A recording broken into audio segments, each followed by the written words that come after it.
How about the first four, 2152? That's fine.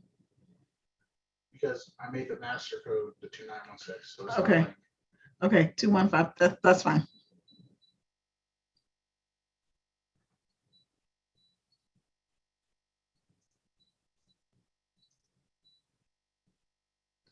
Hello, everyone, and welcome, Ms. Dukestein. For those of you who were not aware, Ms. Dukestein is our newest member of council. Ms. Anderson has an assignment that she has to work on. So I don't know. I mean, we can still talk about the rules, obviously, but I wouldn't, I just, I don't want to make any major decisions without her being present. The idea was to have this meeting instead of a committee of the whole to talk about the council rules. So I did send everyone an agenda and the meeting minutes from March of 2021. Did everybody get that?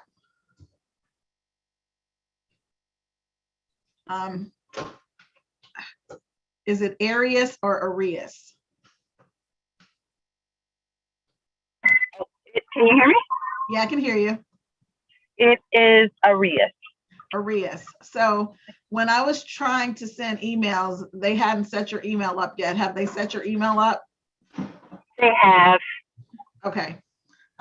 Let me send you a copy of, unless you have it, the meeting agenda and the, do you have that? I do not. Okay, let me send that to you really quickly. Hey, Erica. Yeah. Not to be overly formalistic, but is Arias like a part of this committee now? No, but you don't have to be a part of the committee to come to the committee meeting, do you? No, agreed. But if she is, we should officially like welcome her, I guess. That's my point. Well, I said welcome, Matt. You should say, you can say welcome. Hi, Arias. Welcome. Thanks for Hi, coming. everyone. I thought it would just be good for me to come just to get acclimated with parts of everything. I mean, just to understand everything. And kind of pick and choose what committees I would like to be on. I don't know what Amber did, which committee she was on. So I kind of said, well, just as a general rule of thumb, I'll come to all of them and just kind of see where I sit. Well, you don't have to be on the committee she was on. That's not a rule. So now that you're a council person, you can be on whatever committees you want to be on that we appoint you to. So don't feel any pressure to be on the same committee she was on. You do what's right for you. All right. Okay, Maria, thank you. I'm still not finding your email when I look in the list. What is your email exactly? It's Arias. I'm sorry, A Dukestein. A as in apple, D as in dog, U as in umbrella, K as in kitten, E as in Edward, S as in Sam, D as in dog, E as in Edward, A as in apple, N as in Nancy. Okay. At North College Hill.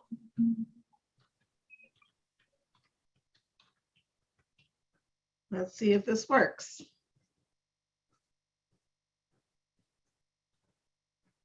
And let me know if you receive that.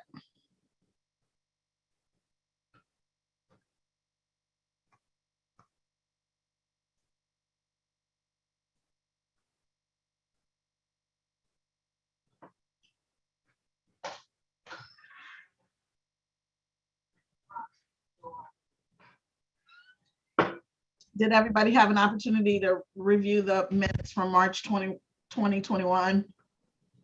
Got it. Thank you.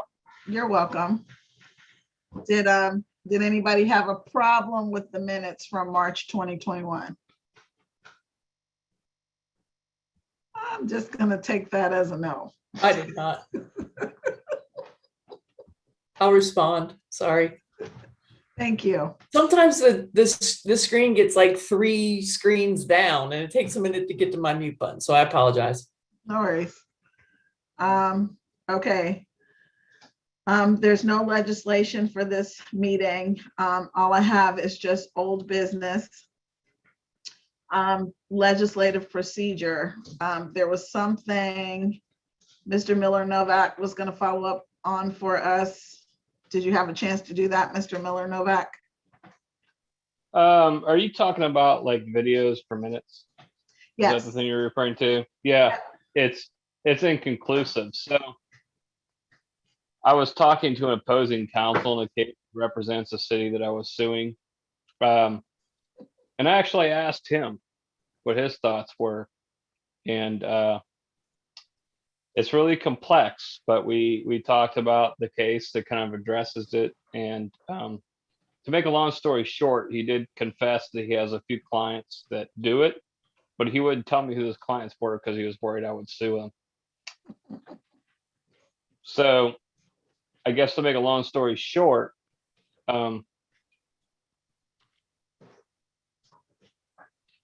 it's gray enough that he was not confident enough to tell me who does it, which makes me feel like it's gray enough that we should not do it, right? Right. So that's my opinion. And not only that, but we did talk about the practical nature of it. Yeah. We had like a talk just about, well, if people really want transparency, right? Do they really want to watch videos, or do they just want to like get the meeting minutes and like just be able to like overlook those and have a general idea what happened in a meeting? Do people really want to watch an hour and a half video to find out what happened on a meeting?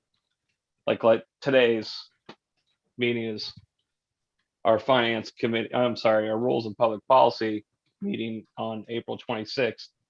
Do people really want to watch an hour and a half, an hour long meeting to find out what we did today, or just like read 1 or 2 pages of meeting minutes, right? So practically speaking, meeting minutes are probably better just because they're more approachable. And the law is gray enough that he wouldn't tell me who even does it because he was worried I'd grab the plaintiff and sue him. So I had to tell you a lot, right?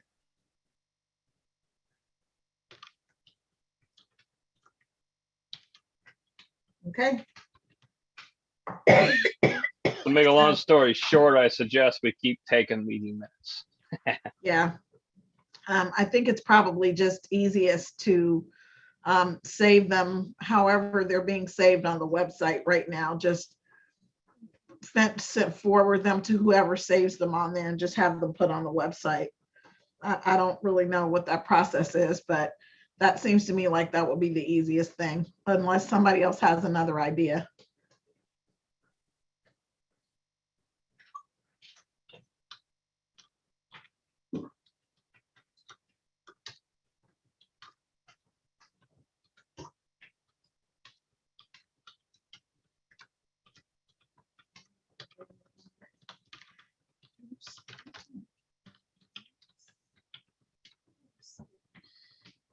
Okay, so off we go to the council rules. Star of the show. And did everyone have an opportunity to look at the sections I pointed out, or to look at the council rules to see if there's anything that just annoys you greatly?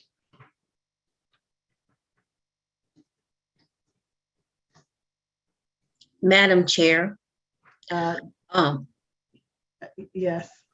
The one thing I wanted to bring up, and I asked Ms. DeWald about it last week, it's kind of confusing when we have our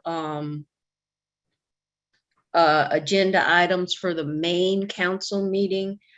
I think it's very important that when a resolution or ordinance is listed, we should at least have one line underneath it that says what the subject of that is. Because me as a council member, I can refer back to my notes.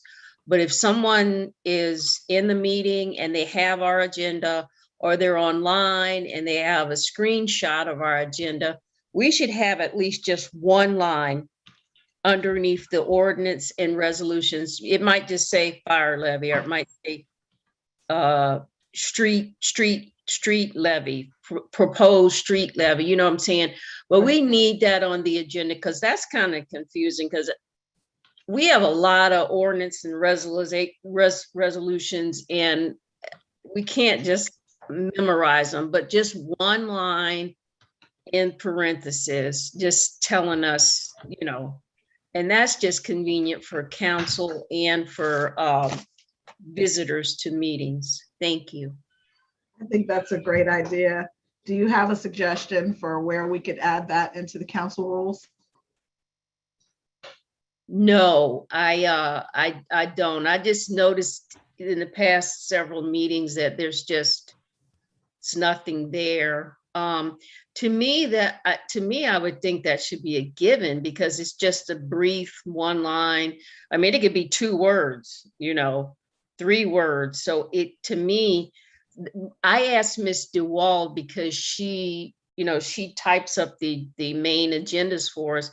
And she said she had that question also years back. Okay, so I know that there's something in here about our meeting agendas. So I feel like we can just add that to the, we can just add that to the rules, that there has to be, or there should be a line underneath each legislative item, which briefly describes the item. Let me see. Of course, it's not jumping right out at me.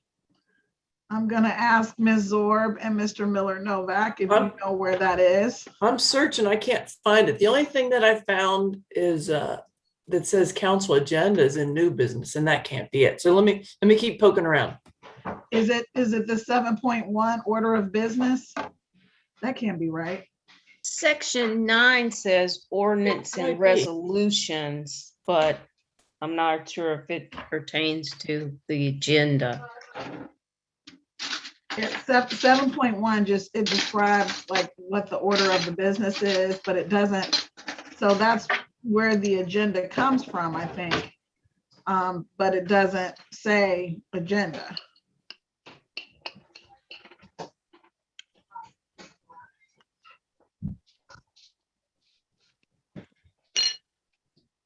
Okay, 7.7 says council agenda. I was gonna say 7.7, yep. Okay, shall email and Arias, you have a copy. I sent you the, you have the council rules, right? Yes, thank you. Okay. So Arias, what we're kind of talking about is like on each of the council agendas, there's just kind of, whenever we have legislation, sometimes it tells what the legislation is, but you don't really know what it's about based on the title of the legislation. And Ms. Blythe just suggested that we put like some kind of a description underneath whatever the title is. I got it. Hey, Erica. Yes, who just said my name? It was Mary Jo, sorry. Okay.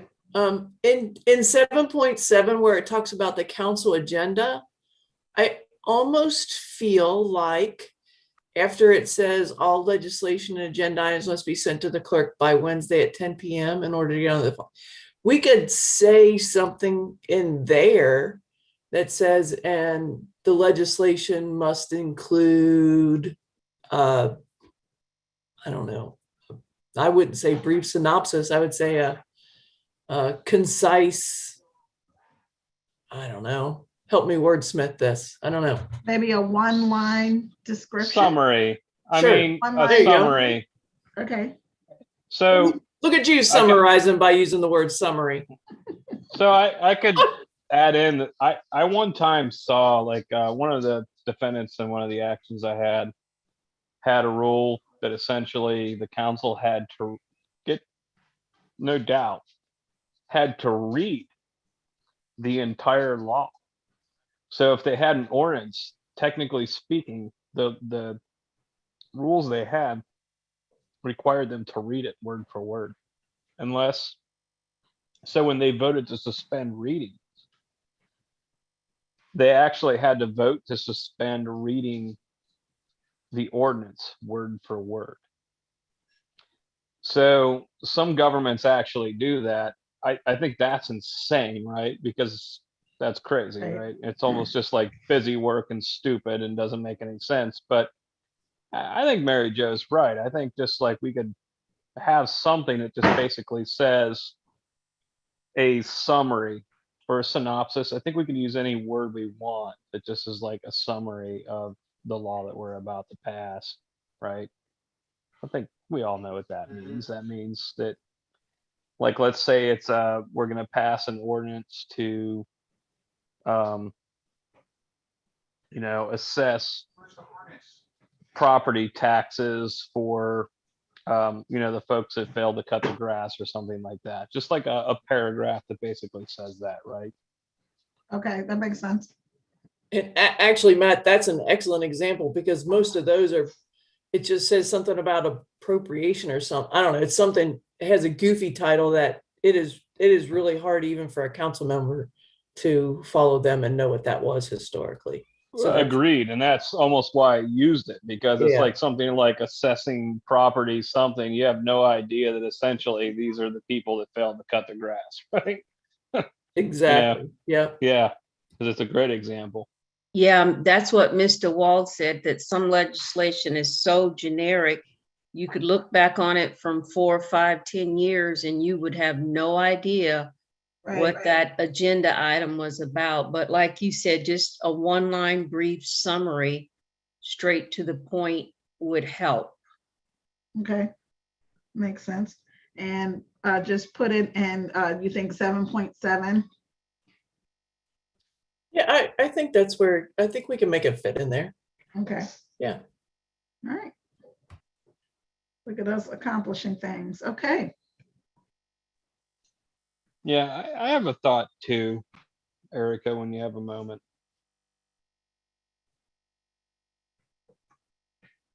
Okay, what did you say, Mr. Miller Novak? Please call me Matt. But I yeah, I just don't really respond well to Mr. anything. But especially not to you. You're my elder. So I'm gonna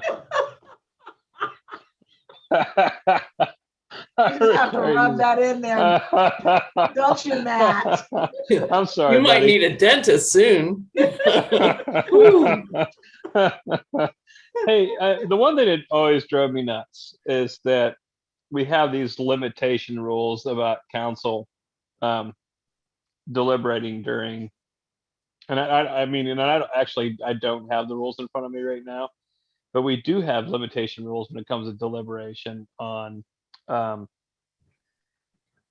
legislation, where, and it doesn't happen much, but sometimes when we have legislation, there are moments when people want to talk, and council members, and I can think of times in the past where it's just like, call the question, right? Like, and it ultimately it ends up being like, shut up, we're gonna vote on this thing. And you know, honestly, I like, when it comes to council deliberation, I guess my problem is that we're almost stuck, like, saying how we feel about things when it's call of members, right? And that's like our Right. moment to like say what we feel about things, but that doesn't make much sense because, what should we be expressing our feelings about ultimately is our duty. What is our duty? It's passing legislation, it's passing rules, it's passing laws, it's acquiring money, it's appropriating money. Like, I don't want to have to like speak my mind during call of members about legislation I'm voting on, because I'm afraid that when we get to legislation, someone's just going to say, call the question. And then like, I can't talk about what I want to talk about. I actually think that our deliberation, when it has to happen, should happen at that point, not in the beginning of the meeting. I mean, anybody strike me if I'm wrong. But if we're going to vote to appropriate $50,000 for something, and some of us think it's the dumbest thing on the earth, and then other people think it's the smartest thing on the earth, that's probably where we should be talking about it, right? Right. Am I wrong? I agree. I think you're talking about section 6.3, talks about limitation of debate. I think that's correct. Why are we? I'm not saying we have no limitation. Like, I don't want us to be Congress where we have filibusters going on, right? I think it could be stupid, but I think that that limitation at that point is like way too tight. It's way too strict. And Jim O'Shea, when he was on council, was such a rule dude. I don't want to say the word Nazi because that's just inappropriate. But if nonetheless, he was just a rule stickler, right? And he used to do that all the time when people were debating. And he was right. He was correct in the sense that, like, yeah, I guess it's time to shut up. But that was the problem, because half the time I felt like, well, we're not really even, it wasn't absurd, right? It was like, people need to be able to talk about this. This is what the public wants to see. We're voting on something, and if we have things to talk about, that's the right time to do it. So I think there has to be a happy medium where we get to talk more if we really have to debate something we're voting on, and we don't have to do it at call of members. That's just stupid. Like, if I really want to speak my mind about something we're voting on, why should I use call of members to do it rather than when we're voting on it? Madam Chair. You can just call me Erica. Oh, Erica, it's a habit. I like the call of members because I think most of the time, most of us say no comment, which I do, but a lot of, just being here since November, we don't do a lot of debating in public. The majority of the debates that I see that we have are in our, what do they call it, private sessions, where the public is not there. However, I like the call of members, because if something crosses your mind, it gives everybody maybe their 5 minutes to speak. So I want to keep that. But as far as debating, I don't think we do a lot of debating when we have a regular council meeting. When we're in the private chambers, what do they call it? I forgot the name. Executive session. Executive session. That's when we do our debating. And that is very helpful, because we just, we brainstorm and we share things together, and somebody gives you a different idea. I like the way it is now. I haven't encountered a problem where somebody's talking too much or debating too much and nobody's able to get in. I don't see that as a problem at this time. Thank you. Well, and sorry, I'm probably gonna call you Madam Chair till the end of time. Sorry. That's okay. You're fine. Madam Chair. Okay. Stop it. Stop it. Sorry. No, I want to be clear. I'm not asking to get rid of call of members. Oh, I know. You're talking about the debate, like when we're talking right. about Like I'm asking legislation. about adding time, right, for people to debate and to deliberate publicly. So I'm asking to like add time for transparency in terms of why we're doing what we're doing. I would never want to get rid of call of members. I think call of members is extremely important. So I just want to be clear about that. Hey, Matt, I'm not sure. I'm not sure I'm reading this the way that you're stating it. When I read limitation to debate, it says that something about everyone, like you can't talk for more than 5 minutes until everyone has a chance to speak. Like you can't, like, for example, you can't talk for 10 minutes and Laurie can never get in to make her comments. And that it looks to me like it just, the presiding officer kind of has to make it a rotation. So kind of to defeat that filibuster kind of thing that you're referring to.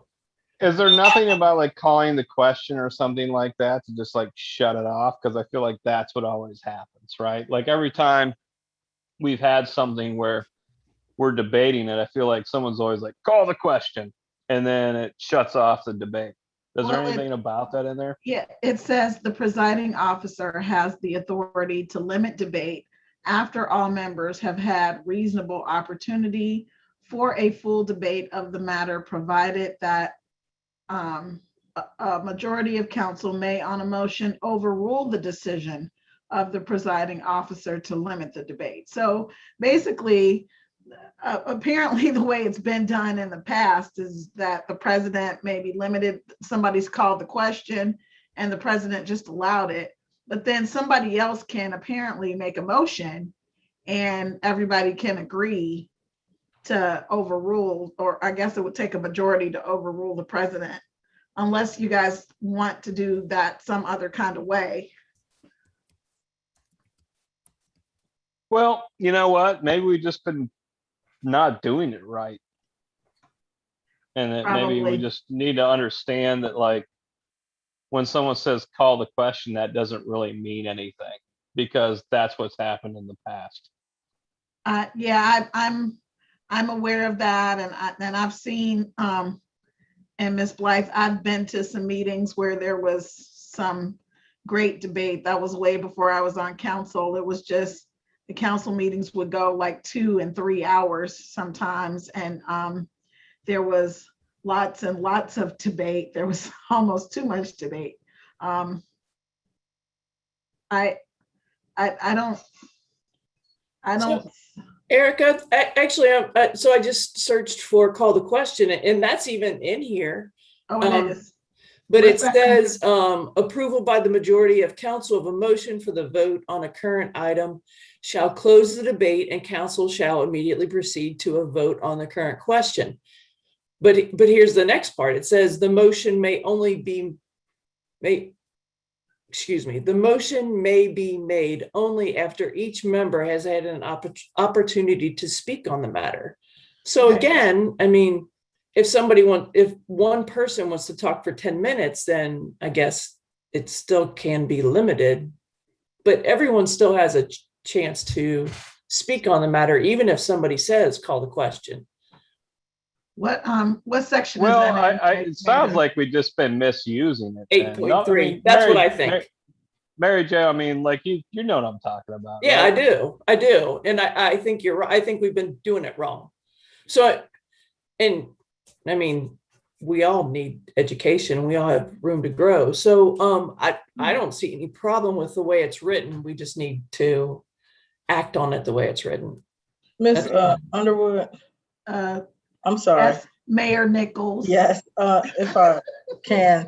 Ms. Zorb, the part that you read, did it say if they wish to speak? I mean, we can call the question. You can call the question if they, if all members who have spoken would wish to speak or something like that. It seems like it says has the opportunity to speak on the matter. So I guess if you do not desire the opportunity, then you don't have to. Yeah, I agree with Mr. Miller Novak, because from what I remember, it was if everyone wanted to speak, and if Mr. Graver would ask any more discussion, basically from anybody who's not made a comment, then you could call the question.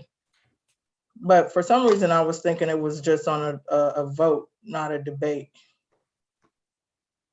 discussion that had to do with anything that a motion was made on. Okay. Yeah, I think it has to do with legislation. That's when it comes up, right? At least every time that it has happened, that's when it's come up, is when we're talking about legislation. And I guess my point is that, like, there's no more important time to deliberate, right? If, like, people have to, I guess the thing that's always bothered me about it is, like, you know, and the other thing too, I mean, man, Jim O'Shea used to be really almost kind of like, sorry to say it, but kind of quasi obnoxious. Like when it was time, like to vote, when you wanted to, like, say, like when you were voting and you would say, I'm going to vote yes because, and you wanted to put that on the record. I remember a couple times him, like, popping in saying you can't do that, and I don't know that I agree with him. the way the rules are written, but I think it has to be clear that if I want to put on the record, I'm voting no, and here's why I'm voting no, while I'm voting, I should be allowed to say that. And people that should understand why I'm voting the way I'm voting while I'm voting. And I think it's absurd if our rules say in any way, shape, or form that when I'm saying I'm voting yes because I think this is a good idea because X, Y, and Z, I can't say that when I vote. It doesn't, I don't think we should have to be limited to like a yes or a no. I think I did read that in there somewhere, Matt. I don't remember where I read it, but I did read that somewhere. I think it was saying something about, I can't remember where I read that though. I think he was right because, I mean, honestly, I would never normally doubt Jim O'Shea's rendition of the rules necessarily. I mean, he was often wrong about what the law meant when it came to like state law and things like that, but he was rarely wrong when it came to what our rules say because I think he tattooed it on the inside of his eyelids. So if he said it, it's probably in there, I guess is my feeling. And I don't like but that rule. Yeah, but there's something that talks about if you want to put in the record, if a council member wants to put something in the record, you have the right to do that. I can't remember where I read that though.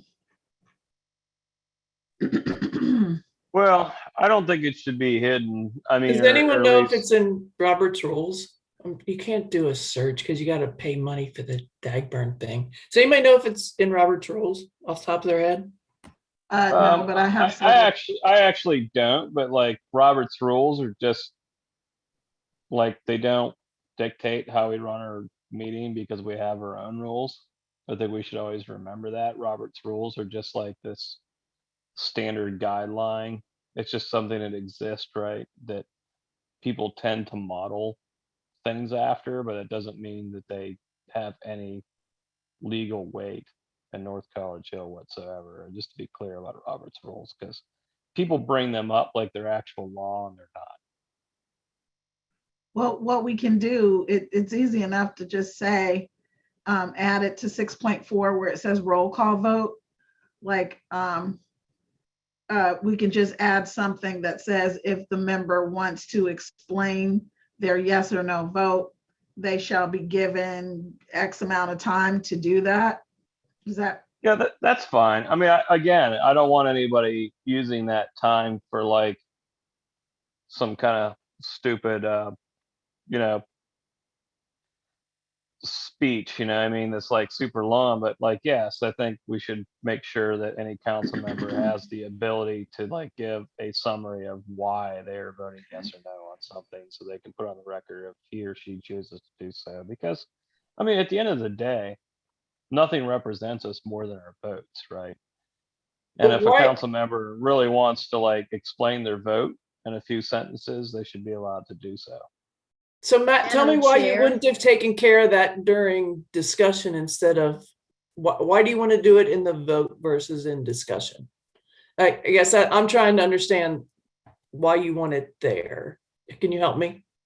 Well, I mean, really, I kind of want it everywhere. But here's, I think, the reason for that, Mary Jo. It's just because, honestly, the vote is where it's most likely to get properly caught up in the meeting minutes, right?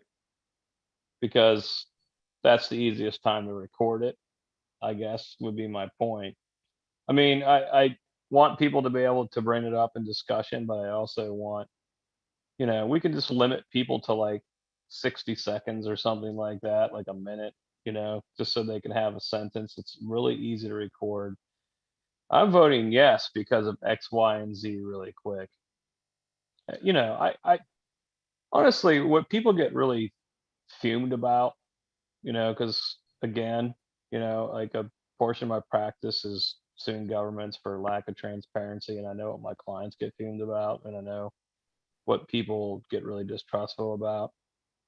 When councils vote with no discussion, people get, I mean, part of it is they don't really understand how government works. They understand that these things sometimes have been like flogged to death in committee meetings, but nonetheless,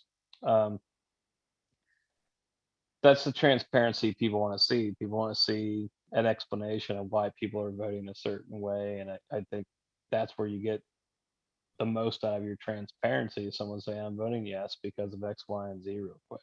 That's all. Madam Chair, Yes, if you go further into the document, under 6.7, there is something called dissents and protest. that's what I was So thinking of. it says that after a vote is made, if you want to have it in the record why you voted yes or why you voted no, it looks like you can, looks from this, give your statement to the clerk.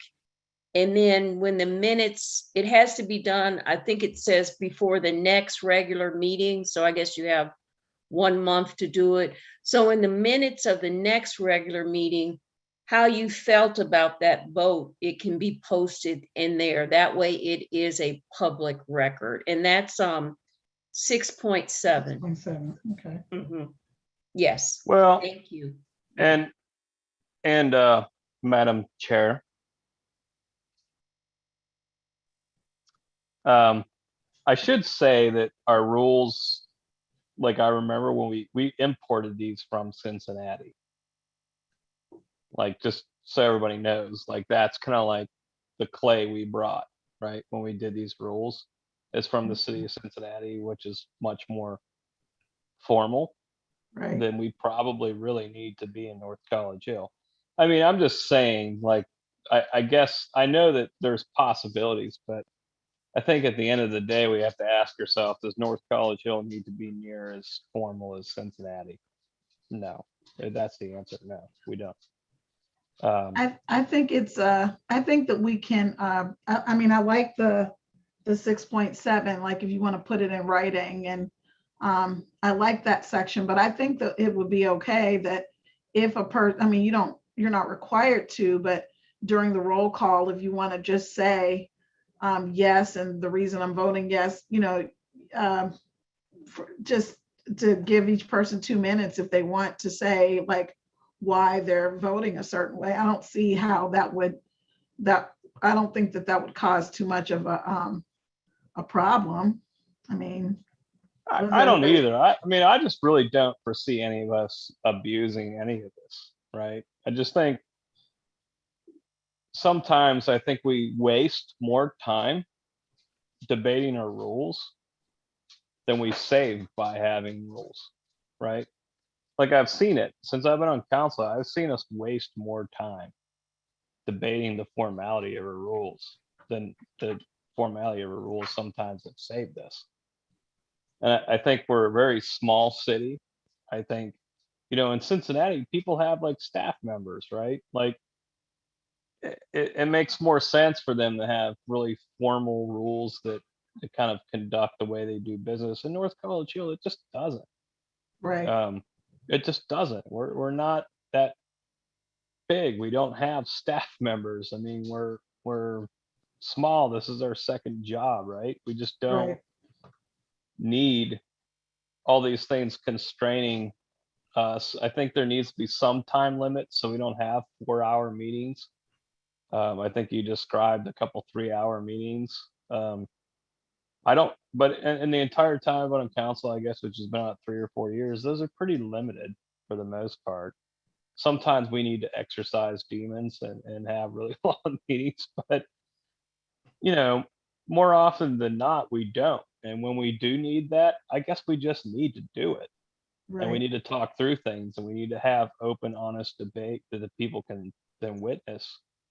And I just don't think we abuse time very frequently to justify having all these crazy limits and just too much bureaucracy, I guess, for lack of better description. I don't think we need all of it. If people want to Yeah. say why they're voting, or they want to like speak their mind and talk about what their beliefs are, I think we need to make sure that that's available. I don't see a problem with adding that to that. I don't know how all of this is going to work. You guys will have to help me with that. I know do we still need to do a council of the whole meeting after we kind of go through all of the council rules, or how will that work? We would still have to vote on to accept these as our council rules. But Okay. can I get back to the other stuff? I guess my level of caution to that is for the vote to start turning into a debate on top of the discussion we already had. So Right. I'm not sold on the idea yet. I'll be honest. What I envision it being is not further debate, but just kind of a, I am voting, just, you know, the question gets called and everybody is saying, for example, let's say the question is, every resident of North College Hill gets $1,000 next week. And I am the only one who's going to vote no on that. To give me just 2 minutes to say, I am voting no to giving everybody $1,000. And the reason I am voting no is because we really cannot afford that. Just the briefest statement. And then that way it, you know, I don't envision that being, and we can even, you know, at the risk of writing more rules, we can even write something in there that just says, you know, brief 1 minute or 2 minute limitation on your during the roll call. Yeah, I mean, it could literally be a minute. You know, Can we say time. one sentence instead of 1 minute? I'm fine with. Well, here's the thing. I know, you, the lawyer. I know. Come on. I can make a sentence last like 3 minutes. I mean, that's fine. I mean, it's like, you know, but I just don't think anybody's going to abuse it, honestly, Mary Jo. I mean, but I remember a couple times where I said like the smallest amount after a vote, and Jim O'Shea would be like, "Rah, rah, rah, rah." And it's like, well, man, I just wanted to put on the record I'm voting no because of like X, Y, and Z. It was the simplest thing. I would Can I also be like point fine out with that like a minute, 60 seconds or something like that. I mean, it doesn't have to be long. can I also point out that the person that you keep bringing up is not on council anymore. So I'm not even so sure that this is even a point to make. Sorry, my phone's going off. Well, it is, because just because he's not doesn't mean someone else can't conjure the same rules to stop the same things, you know, and cause the same problems. So, yeah, You know, you know. I would say, Matt, that I'm looking at 6.4 roll call vote. It doesn't say that you can't give your reason. It just says that you call the roll and each member shall answer yes or no. So it doesn't say that you can't explain the yes or no. It's silent with regard to that. So, you know, Well, then maybe it's not a problem. I don't want to further invoke Mr. O'Shea, but maybe, you know, you guys just let him say stuff without challenging him to say, hey, what section are you talking about there, Jim? And, you know, well, I disagree with regard to the interpretation of that section. I mean, I don't think anybody's going to abuse that. And I think that if we need to just put a 1 minute limitation, not a 1 sentence limitation, because Matt's right. There are people who can just go on and on and on. It's called the most gratuitous use of commas available, right? Like you can keep going, man. And that's before you even start talking about the semicolon.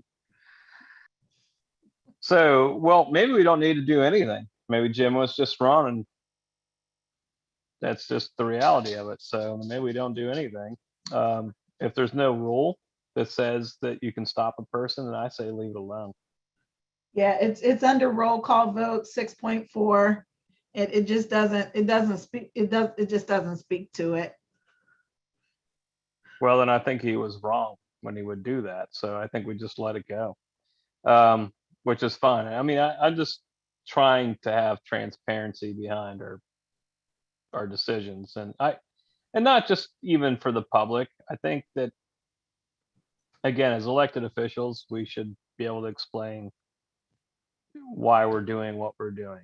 Because let's just face it, sometimes this doesn't happen much, but sometimes there are heated issues, and none of us get paid tons of money. That's not the point. We're all doing this because we care about the city, and even if some of us make a decision that everybody's just like, what a crazy decision, or that person, whatever, that person should have the opportunity to explain why they're doing what they're doing.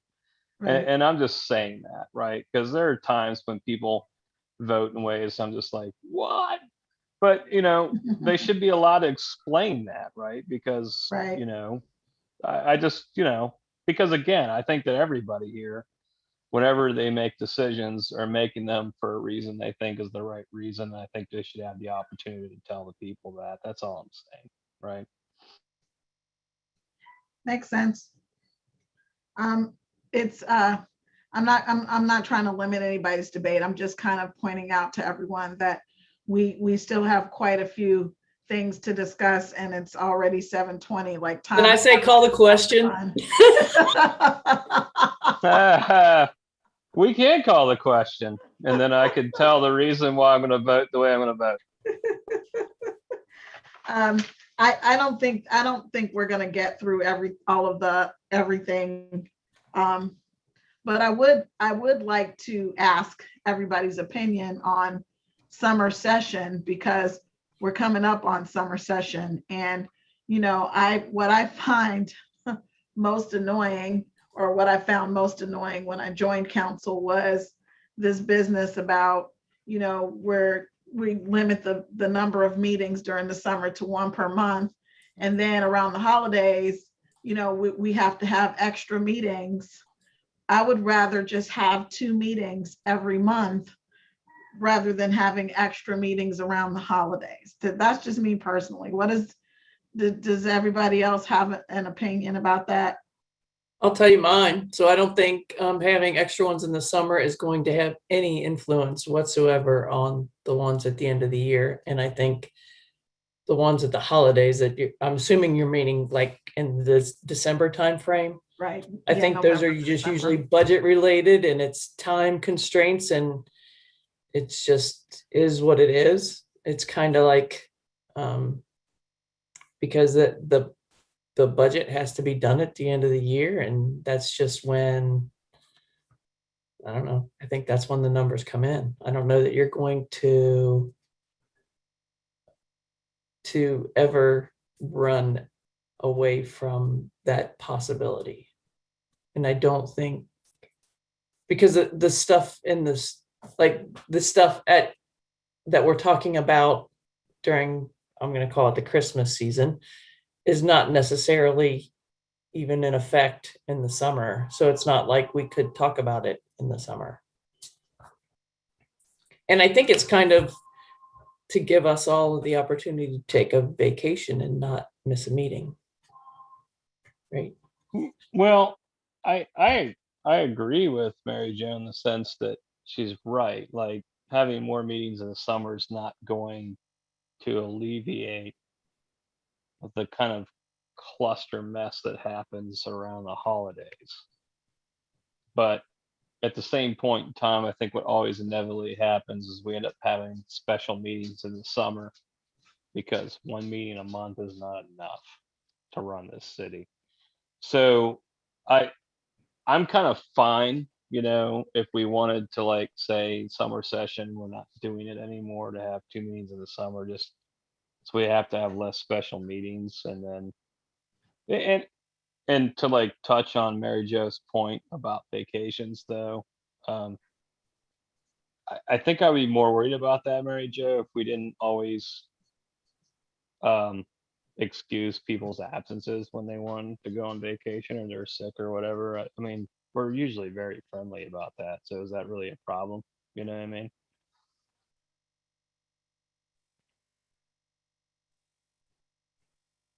So maybe we do regular first and third Mondays in summer to have less special meetings, and just kind of keep our same path of not being jerk faces. And when people need to take a vacation, we excuse them. I would like that. I just think that, I don't know. That's just me personally. Obviously I understand, if, if someone wants to take a month off, I mean, but and I agree with Matt. I don't think that I can think of one, maybe two times when I didn't agree to excuse somebody, but there was a reason for that. Most of the time, even if we haven't received a phone call, we know that there's probably something going on if a person doesn't show up. And we, kind of excuse the absence unless they are just willfully not showing up. So are you opposed to just creating a special meeting if we need to for the summer session? You want it to be a regularly scheduled? Right. I don't want us to have a summer session. I just want us to just continue to have meetings, and then because I just think it's easier to cancel a meeting than it is to schedule a special meeting.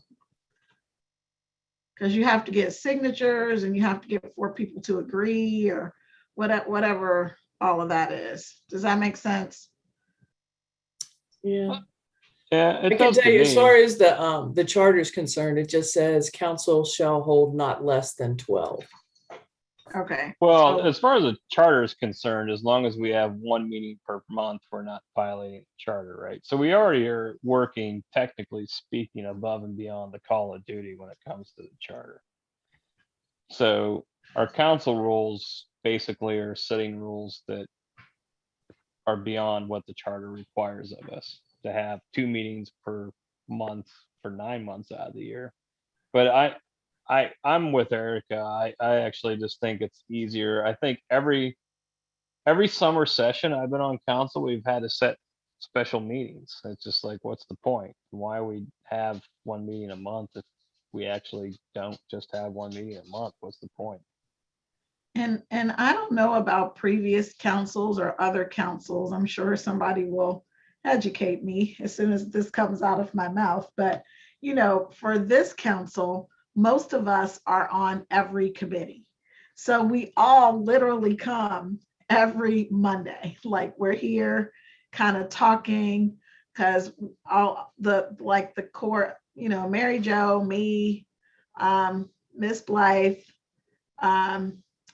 Mr. Miller Novak, we're pretty much on every committee, and so we're here every Monday. And so I don't want to infringe on your summertime if you're traveling or whatever.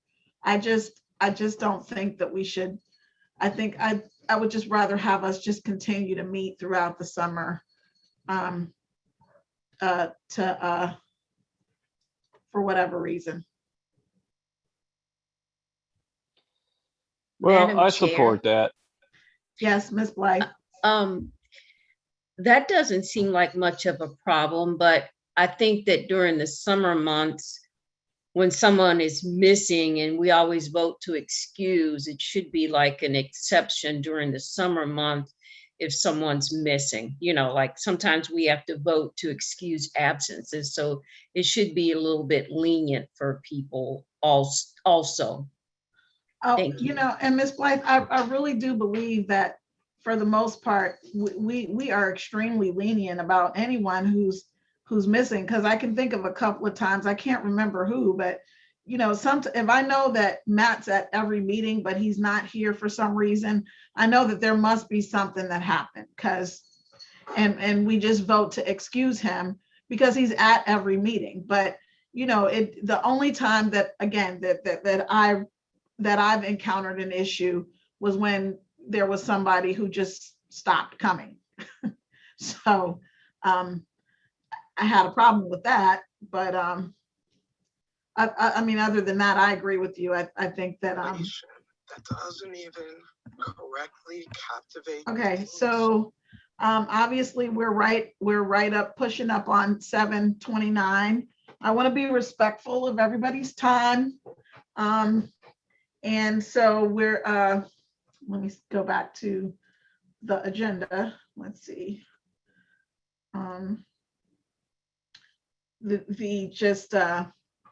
Does anyone have any new business? We'll table the discussion about the council rules for the moment. Does anybody have any new business? No, I think we should just go to our next meeting. Okay, so I am going to adjourn the Rules and Public Policy meeting. It is 7:30, so we'll adjourn at 7:30.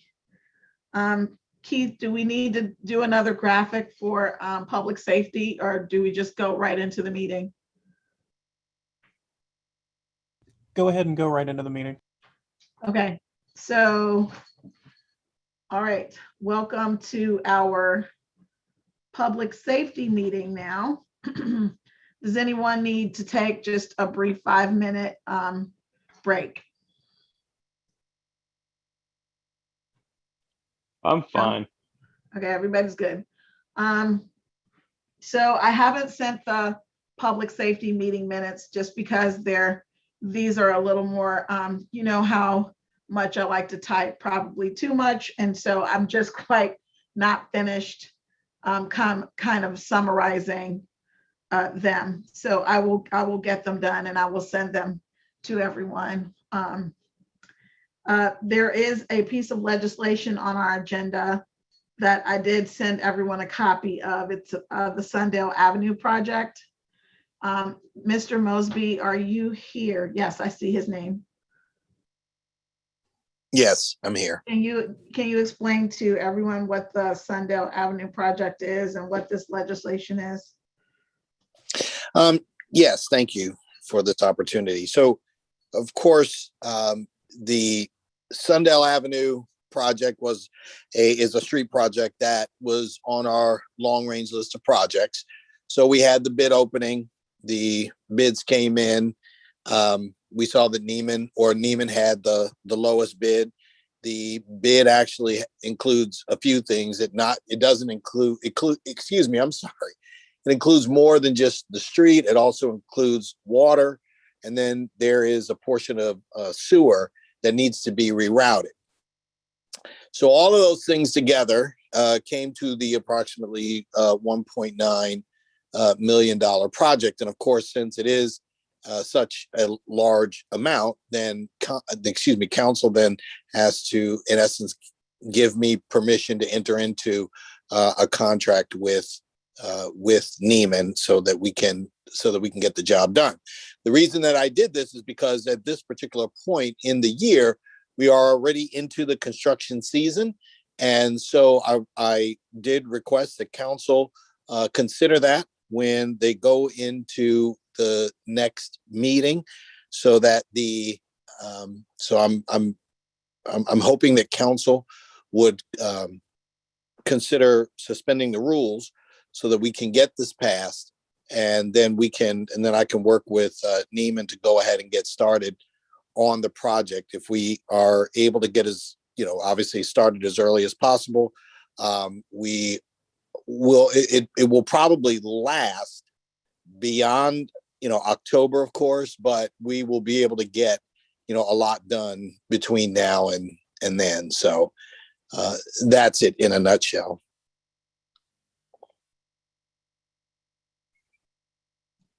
Does anyone have any questions for Mr. Mosby? I have a question for Ms. Hall. Chair. Okay, I heard both of you guys kind of at the same time. She can go first. Okay, Ms. Blythe? I had a general question is, we are, I guess, $300,000 short. Do we have money in the budget to appropriate the $300 to start and finish this street? That's my question. That's a good question, Ms. Blythe. So of course I did let everyone know that the amounts that the bids that came in over the budget. A couple of things are happening with that. Number one, part of course, that's a worst case scenario, meaning that they would have to use the contingency funds because the bid includes contingencies. If the contingencies, and that was, of course, what I wanted to make everyone aware of, if the contingencies were required, then the monies that we're talking about that would be used, or the monies that you're referring to, could come from a couple of different sources. Ms. Blythe, one possible source would be from the money that we are getting, that we are expected to receive from the federal government as part of our funding, because that money is supposed to go toward infrastructure. So in short, there is an immediate answer that is yes. And of course, the other part of that is we would have to wait toward the end in order to see, how much would have to be taken out. But we are certainly confident that, particularly with some of the additional money we've been getting, if we needed to, A, from the gas tax, and then as well, B, money that we would also have in the street fund, we should be able to have that money together to cover.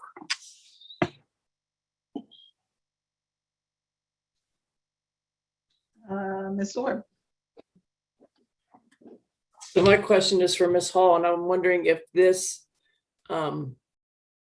unexpected additional expense has any downstream effect on any of the other streets that were planned to have work done. So if you recall from our from the financial report that I presented for year end, there was some fund balance in the street fund. Some of that was allocated to this project, and some of that was leftover funds from the street levy.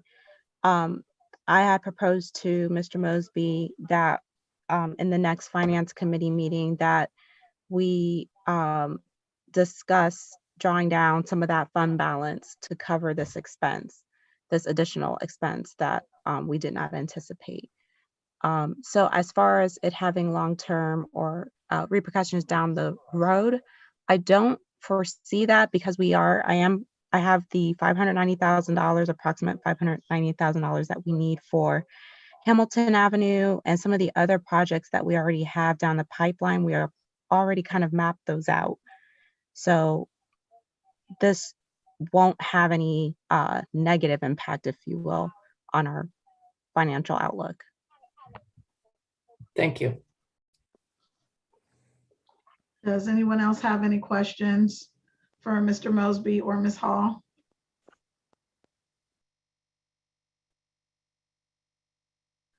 Well, Oh, okay. Matt? Oh, Madam Chair, Ms. Blythe? Yeah, yes, Matt? I mean, to me, it doesn't sound like we have much of a choice. We're either going to do it or not, right? So it's going to cost what it's going to cost. And, I mean, I guess we got to do it. And my bigger concern is like, man, is this a new cost of doing business? And that kind of sucks. So I'm hoping that Ron, I'm going to ask this question. Is our street levy now insufficient? I mean, what's going on here long term? Miss, can everyone hear me? I'm sorry. I can hear you great. Okay. All right. Is the street levy, well, let me clarify your question. Is the street levy insufficient for what purpose when you ask that question? Well, I mean,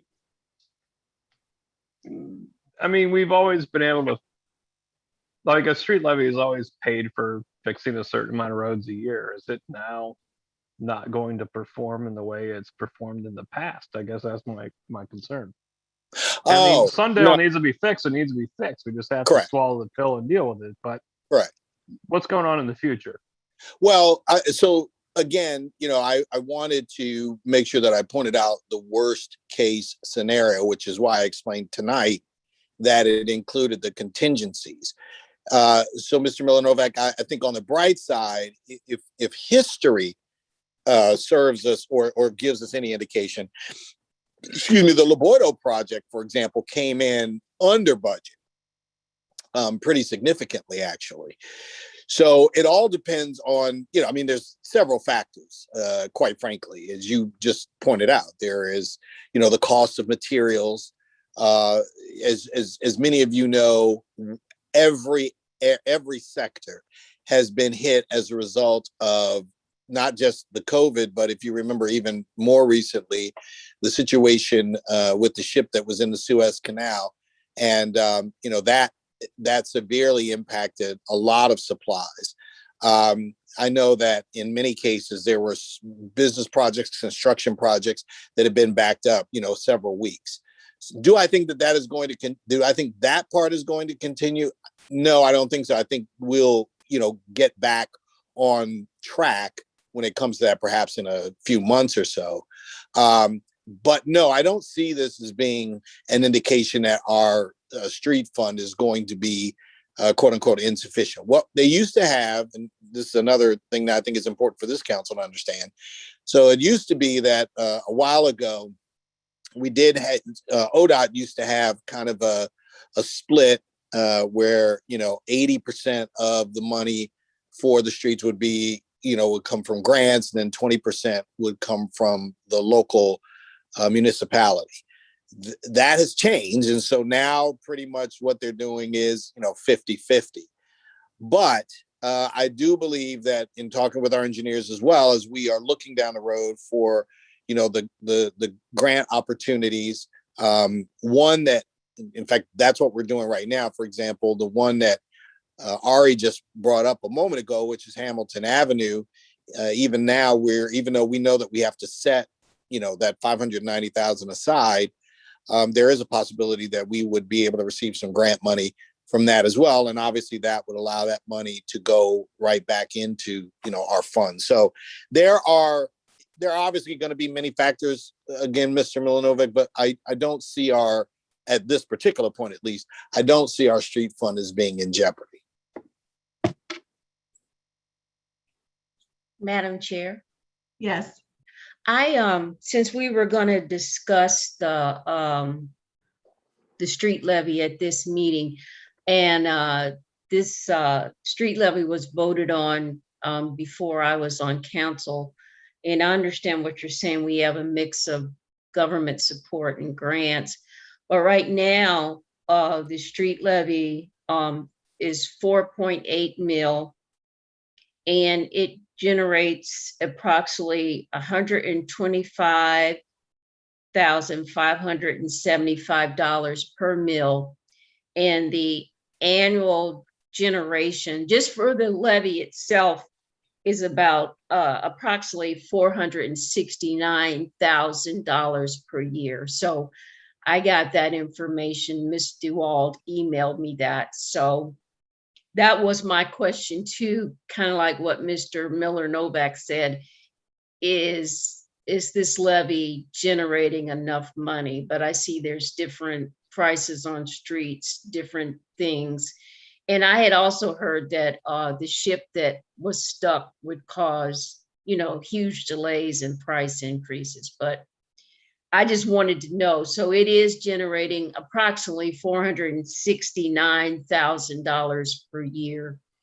And I guess per what Mr. Mosby said, some streets will be more than others. All right, thank you. Yeah, Ms. Blythe, I think we had the same concern. I think what Ron's saying is we're okay. Which, so funny that one boat being stuck down in Panama is affecting us so much, but I guess that's the way the world works, right?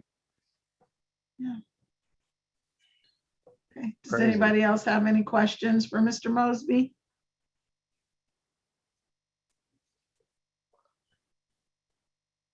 Does anybody have an issue if we refer this legislation to the council agenda on next week? I don't. I mean, I kind of feel like there's nothing we can do. I mean, we're committed to fixing the road. We got to fix the road, and this is just bad luck, and we just have to deal with the bad luck. So I think we just send it up. Madam Chair. Yes, Ms. Blythe. The only thing I can say is, as far as voting, when we had an issue with the previous street, I can't remember the name of the street that needed repair. My only opinion was that we can approve this if we want to. However, if we ever get started to taking loans out for streets, then I'm against that, because the loans to repair streets, it defeats the purpose of the levy. So if we get to that point, we might need to increase this levy in the future. However, like I said, if there's an extreme emergency, then that would be fine. But that's why I was just concerned about, where, if we approve this motion to move forward, where will the money come from? And like I said, loans kind of defeat levies. So it might come a time where we might have to increase this levy, but that's just my comment. I don't mind moving forward, but this sounds really weird, but sometimes, I don't know, if we don't have enough money, sometimes we might have to wait until we get the money, unless, there's a huge, the street is just, dropping cars in the middle of the road, messing up axles and things like that. But that's my opinion. Thank you. You're welcome. Well, you're welcome. All we're doing at this point is just basically referring the legislation to the council agenda. So we're not voting one way or another, just as our committee. We're just literally saying, I'm just making sure that you guys are okay with sending the legislation to the council agenda for the full council to actually vote on it at that point in time. But before we do that, I just wanted to make sure everyone had a fair opportunity to ask questions of Mr. Mosby and Ms. Hall before we actually get to the council agenda. And I saw Ms. Hartman unmute herself, so I want to make sure that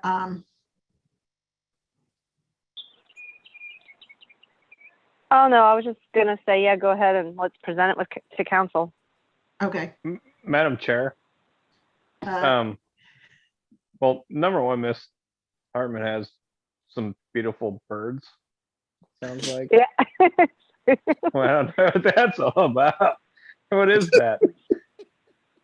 Oh, I snort, and there's birds. I mean, yeah, pretty. Thanks. But I just want to be clear that, we're not getting a loan here. That's not even on the table. So I just want that to be clear, that we're just voting on using these other funds, but we're not voting to enter into a loan, correct?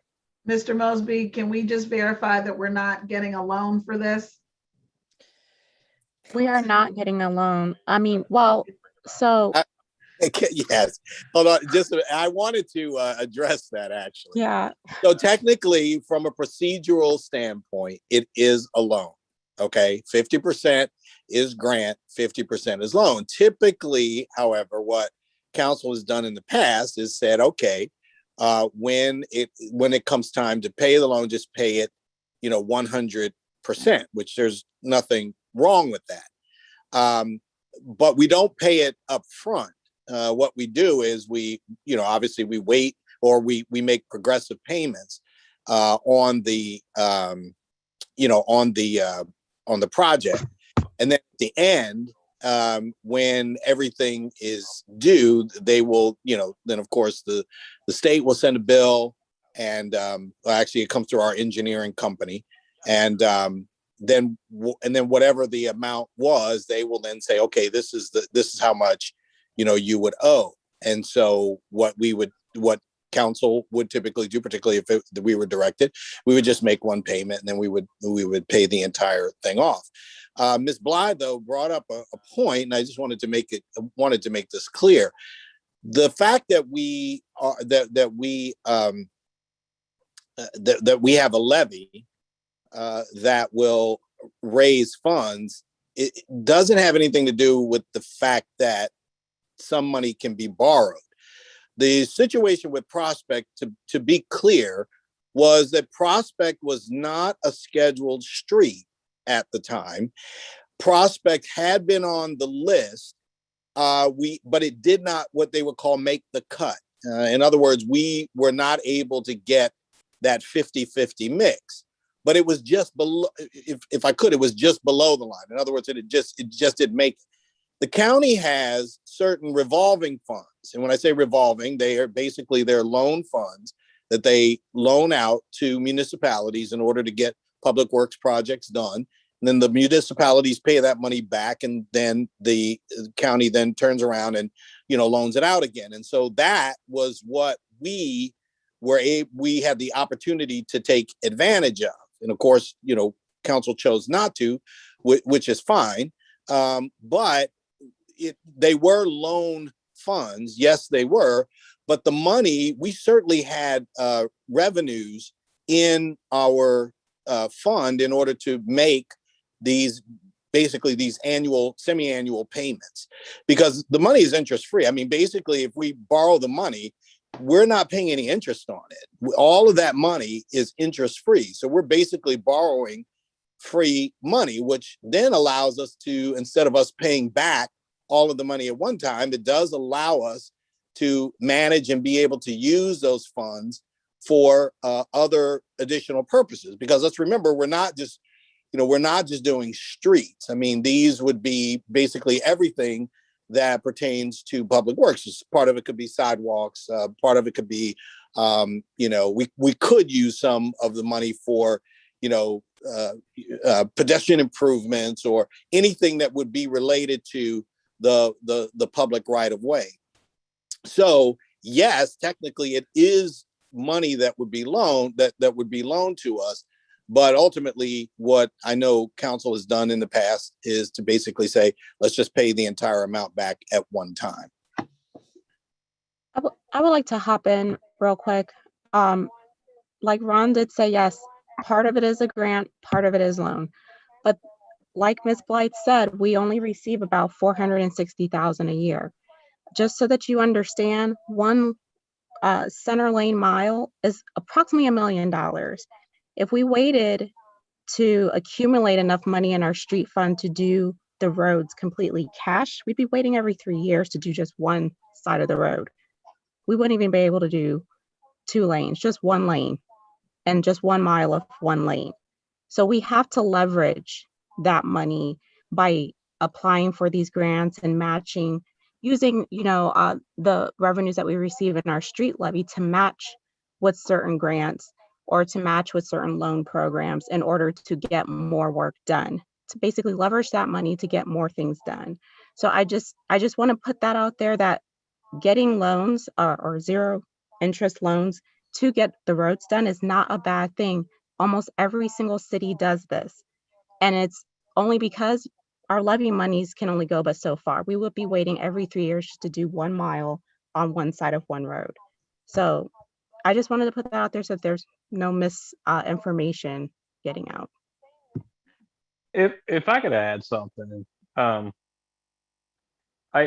actually preferred that we would have gotten the loan for Prospect Place. But I mean, because we could have gotten more done quicker, but it didn't pass, and I could just be sour grapes about it, and that's fine. But we're allowed to use levy money for wherever we're allowed to lawfully use levy money. So I don't think that there's anything wrong with getting an interest-free loan with levy money. That's kind of a weird point, right? It's a lawful purpose to use money. And my feeling is, I would rather get interest-free loans to get work done than asking voters to increase the levy. Maybe I'm nuts, but I would rather we get loans that are interest-free to get our work done than say, hey, give us more money. So, I mean, that's my point. I mean, it's like, I really don't care what we use the money for, is if it's lawful and we don't have to ask for more of it to get the work done. That's where already comes in. Madam So Chair. I just want to be, well, I'm not done yet. So I just want to be clear that, like, there's nothing inherently wrong about using levy money for a loan, whether it's interest-free or not interest-free. if it's lawful, I don't want to ask people, you know, because the levy's up right now for renewal. And I expect that it will pass because it's a renewal. But I think once we have to put a street levy up for an increase, that's when the problem starts, right? So whatever we gotta do to get the work done, we have to get done. I'm in favor of. Madam Chair, Yes, I Ms. had Blythe. a question for Mrs. Hall, because I'm trying to get a handle of this.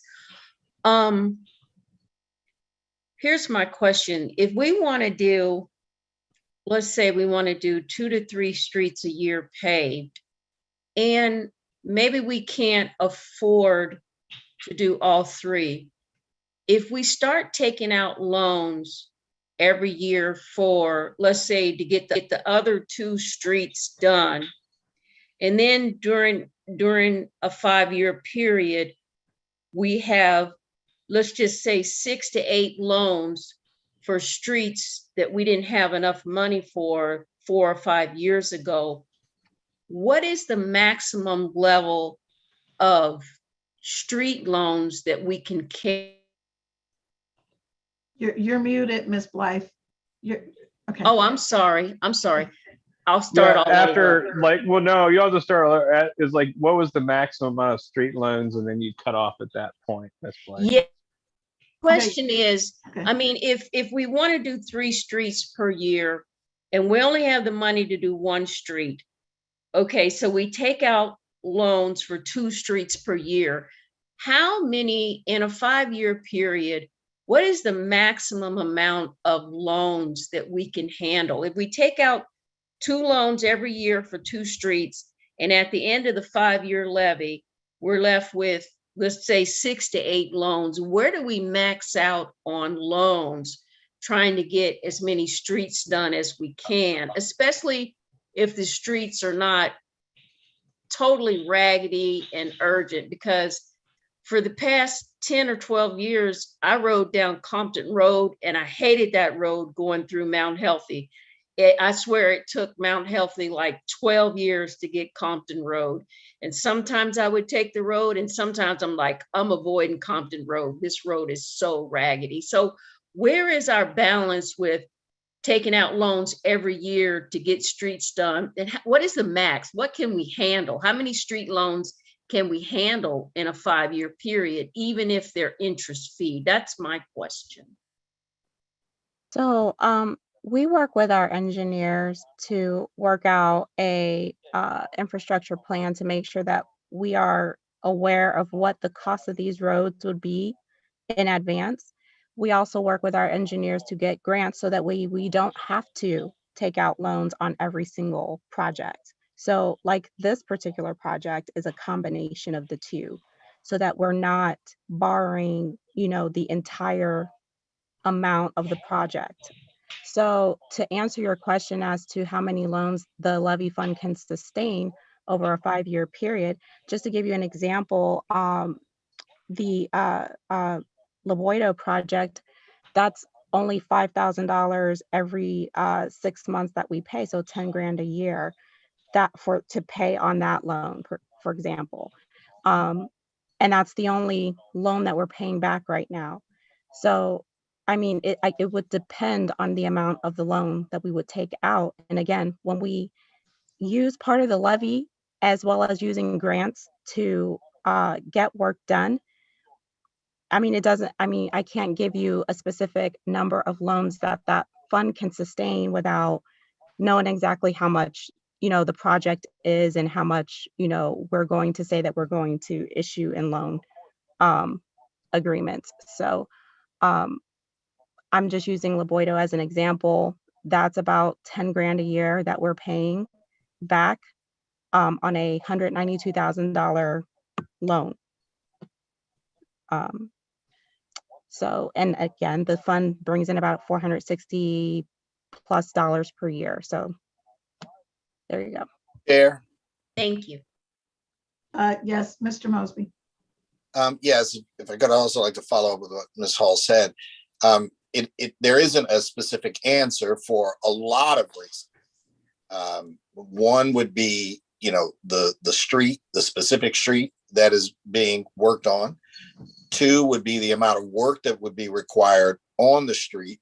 So when we look at, for example, Sundale that's coming up, there were basically three major aspects of that job, which would be the water lines. They're going to do a couple of things when they do the street. One is they're going to widen the street, particularly between Simpson and the dead end. And then they're going to have to reroute some of the sewer lines. So that is a much different project, for example, than what would have to happen on some other streets, particularly if a street doesn't necessarily need, water lines replaced, or they don't need to reroute sewer lines. So it really, we have to take it on a case by case basis. And of course, ultimately, when Ms. Blythe was asking the question, it is left up to council. Council chose not to, for example, use or borrow the money to get a prospect repaired. Repaired. So basically, what we would do as administration is we would get all the facts, as many facts as we can, from our engineer, and looking at the streets and the designs and all of that, and then we would make a recommendation, and then council ultimately would have to decide whether or not that was going to be a course of action that they wanted to take. Thank you. Yeah, that's correct. It's up to us if we want to do the loan. Thank you. I appreciate it.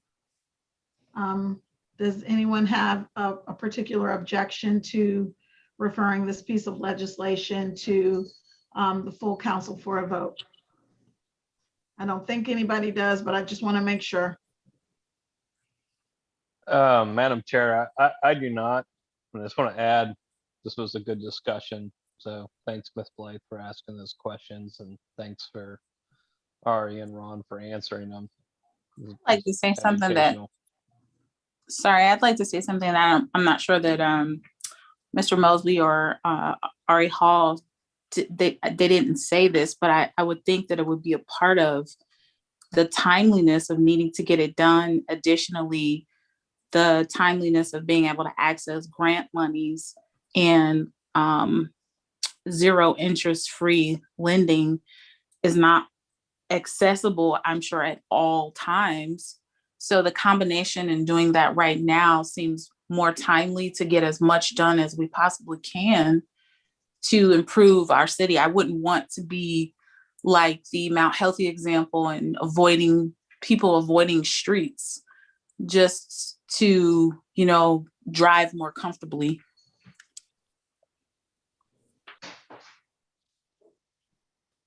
I agree with that. Arias or Ms. Dixteen, like I'm going to start avoiding Galbraith because I just feel like it's tearing up my car. Not to open up a whole conversation about Galbraith, but oh my God, seriously. Okay, so I will refer this piece of legislation to the council agenda.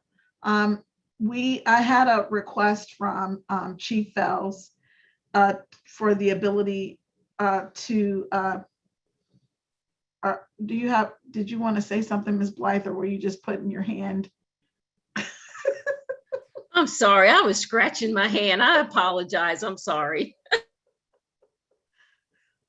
My grandmother would say you're scratching away money, so don't scratch your hand. So Chief Fells asked for the ability to play a video and then explain to us the effective staffing of emergency medical calls. I see that we have, is it Plaque? Yes, ma'am, Joe Plackey. Plackey, okay. So, here, are you prepared to play that video and kind of explain to us what that's about? Yes, ma'am. So this video kind of goes over the different staffing models, starting with a 2-person crew, all the way up to 4-person supplemented with, more crew members. And there's a time elapse going through the videos, and you'll see that just it's a good explanation on why we need sufficient staffing to run a fire department. I'll go ahead and I'll pull up I'll try to do my screen sharing here. Keith, does he have the ability to share his screen? I just gave it to him. Thank you. Let me back out of here then. Maybe this is it. Uh-oh. Mr. Plackey, I also have the video queued up if you'd like me to. Oh yeah, that'd be great, because I don't think it's coming up on my. Okay, give me just 1 second. Yeah.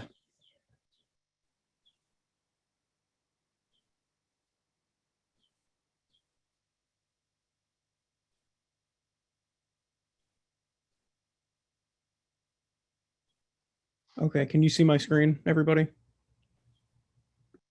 Yes, I can. Yeah, we got it. I can.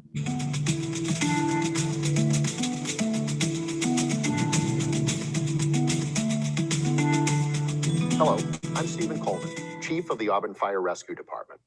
So much has changed in the past 2 decades with how we deliver emergency medical services to our communities. Advances in technology have brought us better personal protective equipment, safer apparatus, training, and greater diagnostic tools and equipment that better help us diagnose serious, sometimes fatal medical problems in the field. Many fire departments across the nation have absorbed EMS into their operations over the years because it makes sense. Whether it's for better operational control and communications or greater oversight of staff and their training, fire-based EMS provides so many opportunities for increased efficiencies and provides much-needed staff for responding to both fire and EMS emergencies. In this video, we want to show you the time and effort that goes into handling a medical call. What you are about to see is a simulated emergency medical call for a person complaining of chest pain. You will see the same call handled with 2 EMS providers, 3 EMS providers, and 4 EMS providers. A time-elapsed clock, in addition to picture-in-picture screens, will appear so you can track the movements of the EMS providers as well as their on-scene times. Let's hear now from Captain Eric Otterson of the Auburn Fire Rescue Department and our medical director, Dr. Mark Rastusha from the University of Massachusetts Medical Center, who will talk to you about modern-day EMS and provide some narration for you during the simulated call. Come in. Fire department. Blue. Oh, Yes, sir. ambulance? Yes, sir. He's upstairs. Okay, great.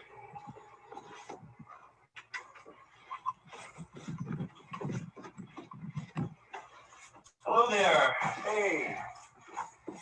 Not feeling too good, huh? No, not So today. when did this start happening for you? So I took a nap earlier today, or this afternoon, and woke up and. So I think what's important to note here is top left is the 2-person ambulance crew, a paramedic and a basic EMT. Bottom left is going to be the same ambulance crew augmented with an engine response. And then top right is going to be the same ambulance crew augmented with 1 additional firefighter in a we call it a fly car, which is a department vehicle which responds along with the ambulance. So initially, when the crews enter into the patient's residence, they encounter the patient, introduce themselves, and what you're seeing here is the overall history of present illness. Why exactly they called the ambulance, how long has this been going on for, what's aggravating, what's making it worse, what's making it better, has this ever happened before, what do they take for medicines, what they had to allergies for medications, what they have for other comorbid medical conditions which could further complicate our treatment. And also parts, it goes hand in hand with the physical exam. Initially here you can see blood pressure acquisition, pulse, respirations, pulse oximetry, all happen at the same time. And all that information is compiled to come up with a treatment plan. And so that's what you're seeing play out here. Also, you see assistance with putting the patient on our EKG monitor, and a bunch of wires that you see that are being placed. So there are a total of 10 different leads, and it gives us rate and rhythm, and it also gives us 12 separate views of the patient's heart, which allows us to, and we use certain criteria for diagnosing if they're having an acute myocardial infarction. And using that information, we can notify the hospital and ready the appropriate resources at the hospital. Patients are also placed on oxygen if needed. That's depicted by the green bag. This patient did require oxygen, so he was placed on that as well.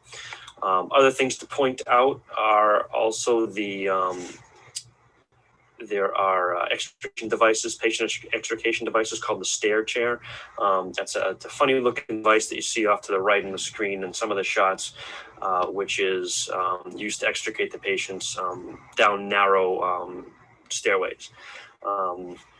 I think, Dr. Astucci, you can probably allude to patients not exerting themselves in the protocols when they're having any type of chief complaint, such as a heart attack or shortness of breath. Sure.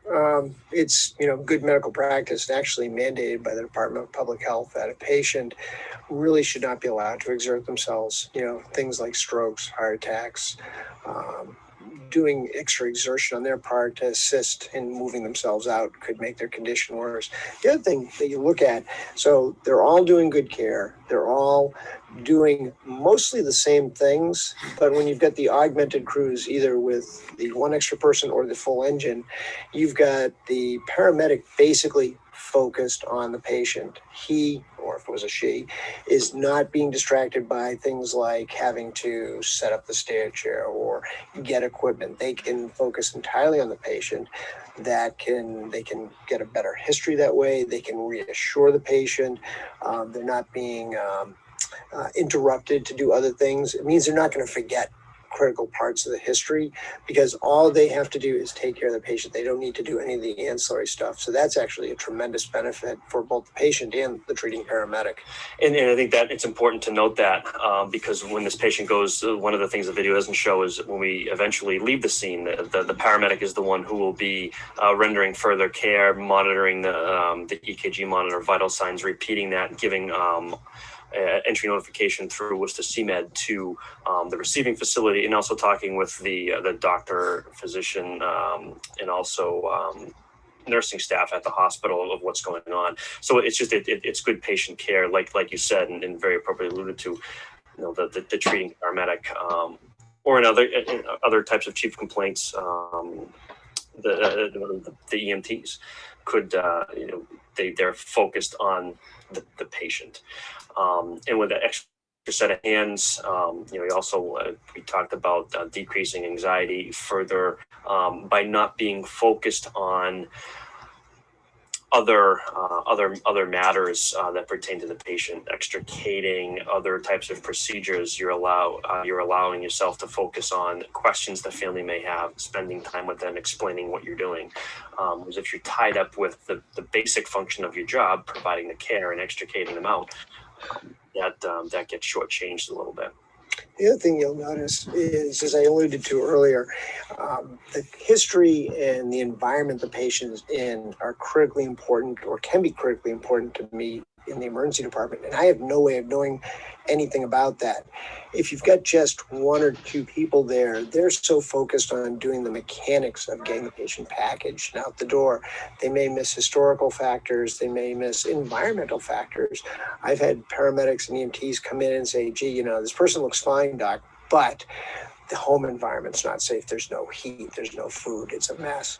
If you've got sufficient personnel to be able to focus on things like that and not be distracted by the actual just moving the patient, it is a critical piece of information for me. We've had to have people admitted to the hospital because we couldn't safely send them back to their home environment. So having sufficient resources on scene to be able to notice that and tell me that is hugely helpful. Absolutely, and that's a great point. And I think we've reached a critical moment in our videos here. You can see bottom left, top right. Bottom left just disappearing. The patient's already been transported to the hospital. Top right is getting ready to go to the hospital, and that's vital for for, and like you had alluded to earlier, time being muscle. As we get better at treating things like strokes and heart attacks and trauma, it seems not obvious, but minutes really do count. If you're having a heart attack and you get the person to the appropriate facility quickly enough, we can save enough heart muscle that this person basically can live a totally normal life. Whereas if it's delayed, that might not work. Same thing is even true for strokes. The quicker you can get them to the hospital, the better they're going to do.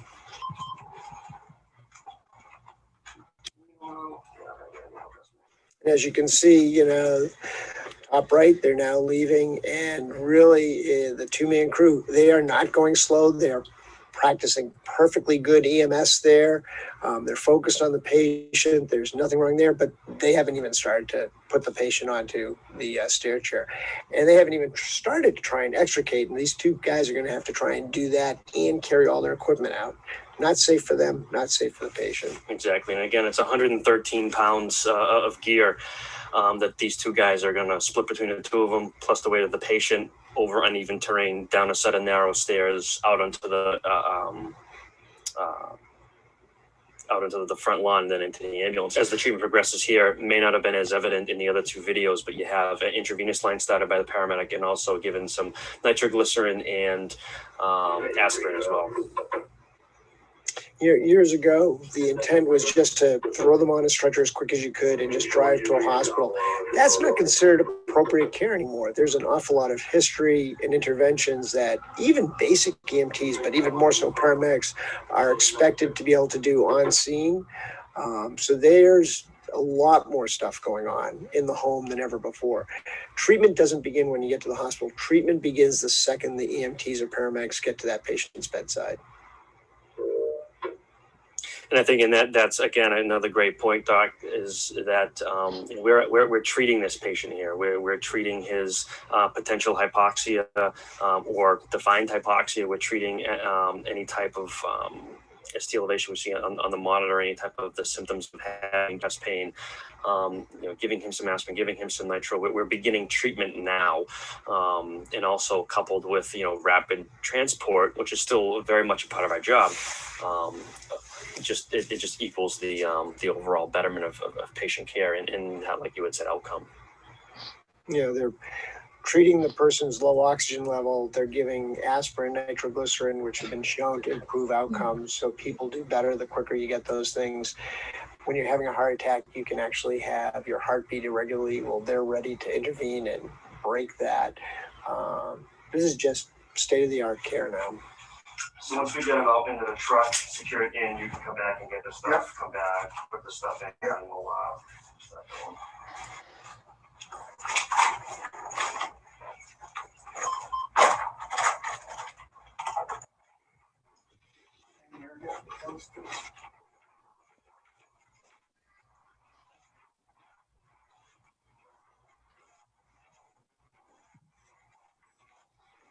You see the box on this screen right here, box bottom right. That's actually all of our pharmacologic intervention. We call our drug box that has all of our narcotics and other medicines for arrhythmias, things of that nature. Now, once we begin care, you'll notice that coming down the steps, that monitor is about $32,000, and that's one of our older style monitors, and that's on the patient. They're being continuously monitored, and that information is being stored in this machine so we can give it to the hospital upon arrival. You can see right there that it's remaining on. So if he does have an event, if he has some sort of an arrhythmia, it's captured by that monitor and we can report it to the hospital. And I'm sure you've seen in your practice in local emergency rooms, is they will not at times. They'll go to the hospital and they'll be perfectly fine. Whether they were feeling weak, they were feeling dizzy, you couldn't feel they're having some chest pain, they thought their heart was beating funny. And if they were to drive themselves in, they weren't sure. If you didn't have that pre-hospital EKG, you wouldn't be sure of what happened. But if you have that continuous monitoring and you actually see on our EKG, then you can actually say, oh, they had this potentially fatal arrhythmia. Well, I've had patients come in and by the time they got to the hospital, with all the appropriate interventions, their EKG is better, their pain is gone. But because the paramedics have gotten a pre-hospital EKG, which shows changes which are concerning for a heart attack, we know that we need to take them to the cardiac catheterization lab right away because they're at risk for having a heart attack very quickly. It's only been stopped by what the paramedics did, but they're still at risk. So hugely helpful. I know somebody's going to comment, well, how could he even look at the monitor while it's on his back? All of these things have alarms so that if the patient's rhythm or vital signs change, they'll alarm so the paramedic knows right away to treat it. Absolutely, and this is something we can even print a code summary at the end, and these with our electronic patient medical records now, these get through Bluetooth technology through the internet, they get linked up to the patient record. So once they're in our system, we actually have old EKGs of all of them that were done pre-hospitally as well. Again, you can see going over uneven terrain here, a little bit more cumbersome and also dangerous for the providers. You can see there's a lot of lifting and carrying. Back injuries are a big problem in fire-based services and EMS in general, all over EMS, lifting and moving. You can see that's a big lift right there. And this is this tends to not be a very heavy patient at all. So we have the patient in the back of the ambulance with the 2-person crew, continuing care. We still have a lot to do as far as getting all the rest of that equipment out of the house locked up, things of that nature.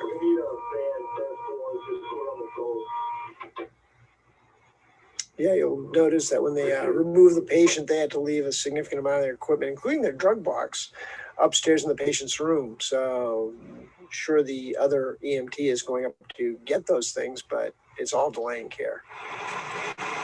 Hey, buddy. Hey.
I hope this video demonstrated the tasks that need to be performed and the physical ability and exertion needed to handle a call in a timely manner. One of the more frequent questions that departments across the country get is, why does a fire truck follow the ambulance on calls? This video showed that need. As Captain Otterson pointed out, we are no longer ambulance drivers. We are highly trained medical professionals delivering cutting-edge pre-hospital medicine. As you have seen, in order for that to be done in a highly effective and efficient manner, with good on-scene times in mind, it's labor-intensive. Thank you for watching this video. And for more detailed information regarding this study, including additional commentary, visit our website at auburnmassfire.org.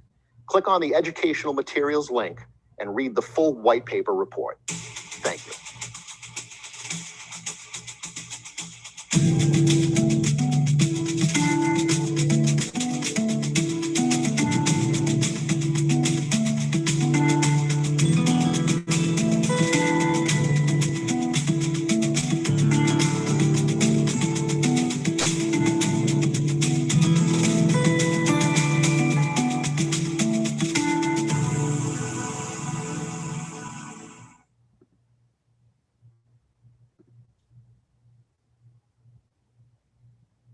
I appreciate everybody watching that video.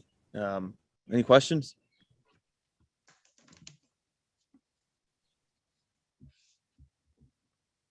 Yeah, I have some questions. Okay. Currently, how many paramedics answer a call? I mean, so we saw a video that was 2, 3, and 4. What do we have going out right now? What we have currently in the city of North College Hill Yeah, that's what I'm asking. right now, our current staffing is a maximum of 4. That doesn't always happen due to forces outside our control, but so we at least have to have a minimum of 2 paramedics on shift to provide proper care. So that would be the max of 4 personnel, at least 2 paramedics. More is always better. What do you want us to call you? Do you want us to call you Officer Plackey, Firefighter Plackey, Joe? What do you want us to call you? You can just call me Joe. It's fine. Okay, so Joe, I think what Matt's question is that on average, how many people does North College Hill have to respond to each emergency event? On average is 4.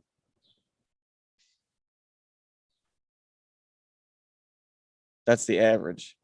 Okay. How often, I mean, so for every time somebody calls, we have 4 people? I guess back it up there. So not all the time. So if say we run 2 ambulances. So the first one goes out and they're transporting the hospital. The other 2 individuals are back at the firehouse. They get another run, then they're making that run with 2 people, and that's it.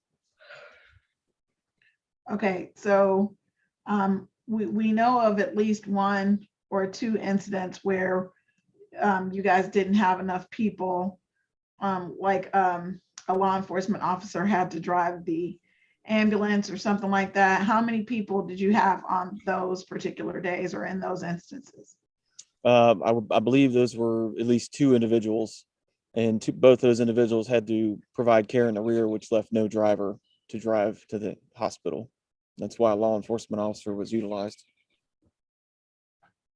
Okay, and how, I mean, so you try to staff for 4, but that doesn't always happen. Is that what you're saying? I'm not Correct. trying to put words in your mouth. Correct. It doesn't always happen. Being a mostly part-time department, other members have full-time obligations at other departments, or we just can't get the proper amount of staffing. You know, it's when I started this 15 years ago, you had to beg, borrow, and steal to get a fire department position, and then now for whatever reason we can't get people to come and work. So when our goal is 4, it doesn't always happen due to many different circumstances, mostly because we're in a mostly part-time department. We don't have we have 3 full-timers right now, but that's it. And explain to us, like the 3 full-timers, do they all work the same shift, or how does that work for us? Yeah, we run on a 24. We have 3 full-timers, 1 per shift. We run 3 shifts. So a full-timer will work 24 hours. They're all 48. Okay. And ideally, how many full-timers would you like to have? I believe that ideally the number is 9. So we would have 3 a day, 3 guaranteed people a day. And then you would supplement those 3 individuals with the part-time? Yes. Okay. By 3 a day, you mean 3 full-timers, like through every shift? Yes. Like 24 hours? Okay. Yes. Does anybody else have any questions?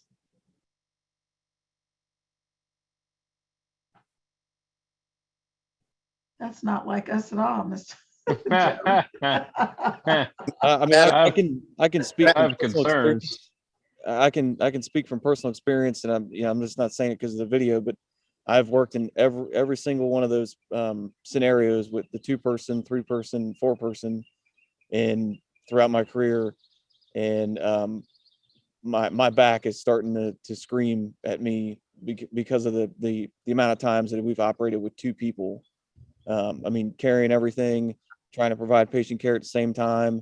I mean, it all adds up. So, I mean, we're gonna, if we don't do something about this now, we're gonna have, I mean, not only is it putting patient care in jeopardy, but it's also putting our fire department members in jeopardy in terms of their health and physical well-being.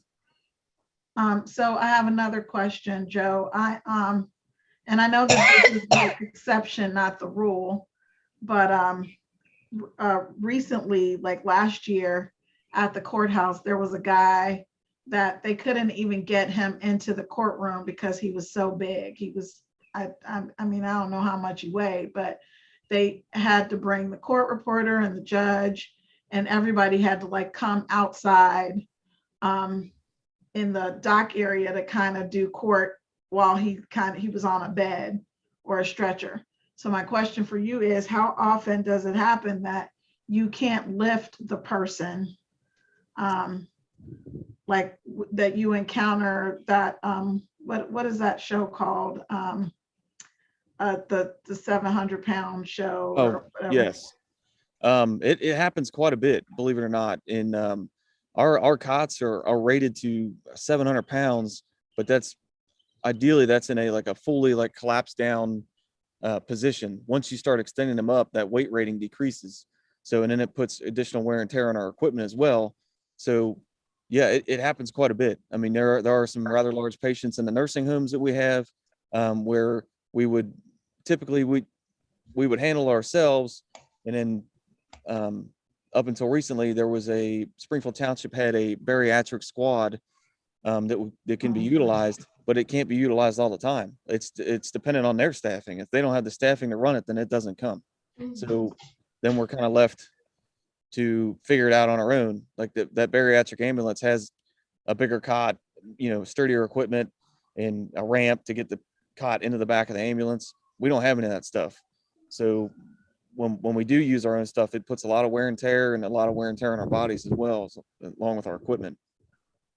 And speaking of the equipment, do we have that piece of equipment that they showed in that video where you can monitor the patient's vital signs on the way to the hospital? Yes, we actually have two of those. The updated are actually the LifePak 15s. The ones in the videos are the 12s. So we have the latest version, and they're serviced. They're preventative maintenance done on them every single year. They have alarms on them to let us know if there's a lethal rhythm that is present. If we're going to the hospital and we're working on other things, if the patient does go into a lethal rhythm, it will let us know. It's called a VFib alarm. And then we can react and do something to correct that lethal rhythm, whether it be administering a dose of electricity or administering a dose of medication. We can correct that. Okay. Madam Chair. Yes, Mr. So Mosby. just to clarify a couple of things. And you asked a question, which was a good question early on. And so when Joe had mentioned that, we're staffing it for, basically what he's saying is that ideally we would want a minimum staffing at the firehouse to be 4. But as he pointed out, only one of those is full time. And so that means that we are depending on the remainder to be part-time.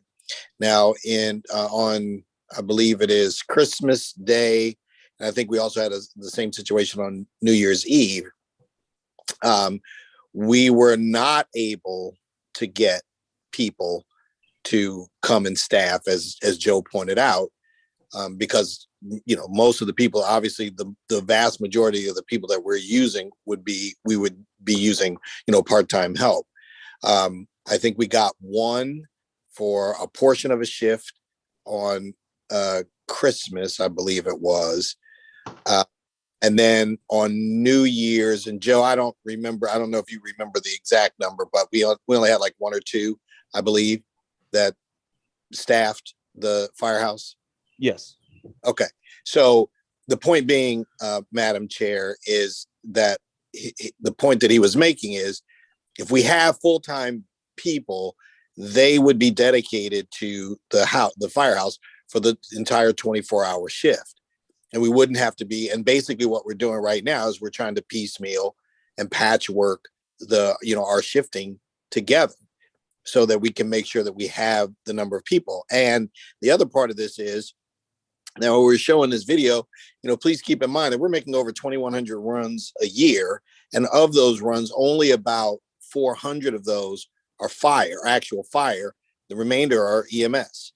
So when he says that it's, putting wear and tear on their bodies, he's not just making that up. That's 1,700 runs. So basically an average of 6 calls a day that we have that are going out. So I do think that this is something that, that we need to keep in mind as we are moving forward. And quite frankly, as this particular levy is being considered.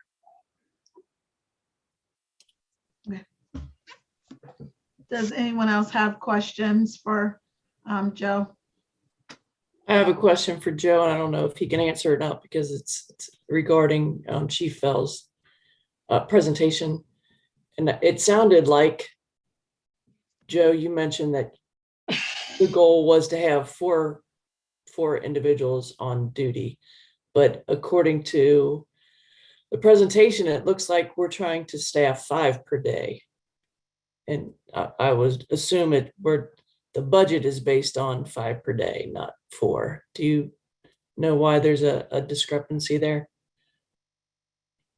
Because ideally the number that we should be at is 5 because of the amount of runs that we make, and to be able to provide adequate care, we should have 5.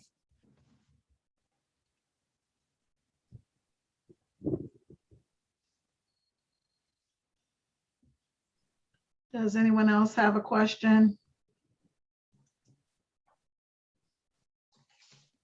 I have a statement. Sure, statements, manifestos, whatever. What you got? Oh, no manifesto. I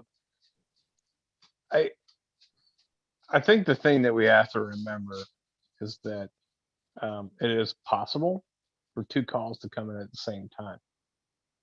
So, and Joe, correct me if I'm wrong, but my understanding is that, like, when an emergency run happens, it goes to University Hospital, right? Am I wrong? What? Say that again. When we get an emergency call, like, it goes to University, right? That's where the run goes, correct? To University Hospital? Yes. No, we transport to any hospital. We go to Mercy West, Good Sam, UC, Jewish, B North, Christ. Okay, It depends. I guess the closest, I mean, they're all pretty much 15 minutes away, right? Yes. So you're talking round trip half hour, and that's without the time for treatment, correct? Correct. In the amount of time it takes to turn around I'd say a pretty simple EMS run is about an hour from start to finish. Then there you go. So if someone has to go to the hospital at 2 p.m., then between 2 and 3 p.m., the minimal tie-up is an hour, right? That's like the absolute minimum. Yeah, that is the minimum, because not only, I mean, the time of day, traffic, yeah, we can go lights and siren, but that still doesn't, I mean, you got to get through all the traffic. Then depending on what the situation is at the hospital, whether they got to clean a room for you, you got to wait in the hallway. It all is just very dependent on what is going on. Like we're not just the only people that are transporting these hospitals either. So that takes a lot of time. So right now, if you have a heart attack at 2:30, you better pray that someone didn't have a heart attack at 2 p.m. What's that? Right now, I mean, the way I understand it, if you have a heart attack at 2:30 p.m., you better pray that someone didn't also have a heart attack at 2 p.m., right? Correct. Yeah. Okay. Yeah. That's my point. Yeah. I mean, I'm just going to say this, that, and the reason I'm bringing that up is because, just the other day, I think I saw some elected official in U.S. Congress say something like, the pandemic's been overblown and 560 some thousand people died, which is about 1,100% more than an average flu season. And the fact that anybody who's an elected official could act like that's an overblowing of human death is just mind blowing to me. But brings me to the point. Obviously we're going to deal with the fact that some people are just going to be like, why spend money?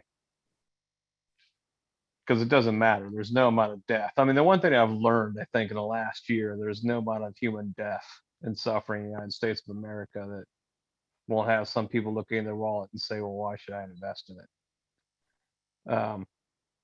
That's just a reality that I think we're going to be dealing with. But the simple answer is, the way I understand it right now in North College Hill, if we get 2 EMS calls within the same hour to hour and a half, we are completely worthless. Correct me if I'm wrong, Joe.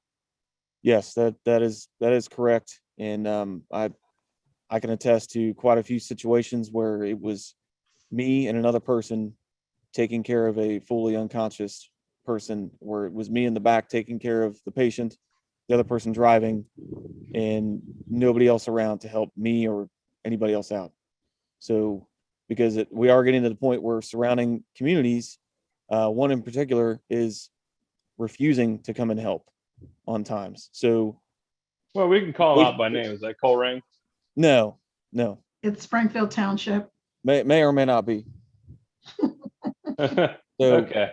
Well, but I mean, I think the one thing we have to deal with is, I think that people, I actually saw it during the last time the levy was up, that people are really misinformed. They believe that our sharing system is somehow mandatory, and that our neighboring communities are not permitted to say no. And that's problematic. Like, I don't care what people want to do, but I think people need to know the truth, right? And if they actually think that our neighboring communities are somehow compelled to save our lives, they're not. That is so wrong. If they want to say no, we're not going to send an ambulance over, they have every right to do that. And I think we have to realize, as a community, we cannot count on Colerain or Springfield Township or anybody else to save us. And the problem is that we cannot, as a community, respond to 2 calls within an hour and a half period, which means if a second person needs an EMS run within the same hour and a half as somebody else, we're basically praying to God at that point in time that another community will bail us out. And if the people in this city believe that those communities are forced or compelled to do that, they're very wrong. And I think they need to understand that. They're very wrong. Those communities are not compelled to help us whatsoever. They can literally let us die. So I think they need to know that. Joe? Yes, sir. Would you be able to explain the concept of mutual aid? Because I think that Matt does raise a good point, and it is important that we have accurate information. Are you able to explain that? Yeah. So mutual aid is just it's a mutual agreement between 2 or more communities, that if all your resources are exhausted, that if another run or incident comes in, then they can be dispatched to come over and help you out. Or you can call them and request them to come and help you out if it's something that you need help with.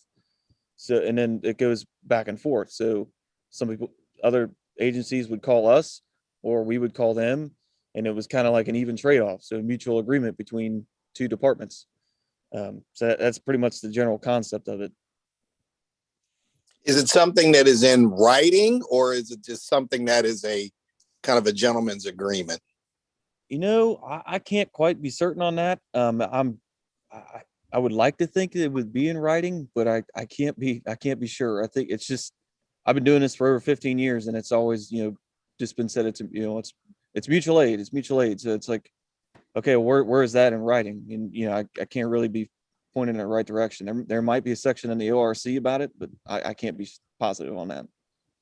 Right. I mean, honestly, it's not, Ron, I don't think it's not a contract that somehow correct. It's not a contract enforceable. I think that needs to be clear.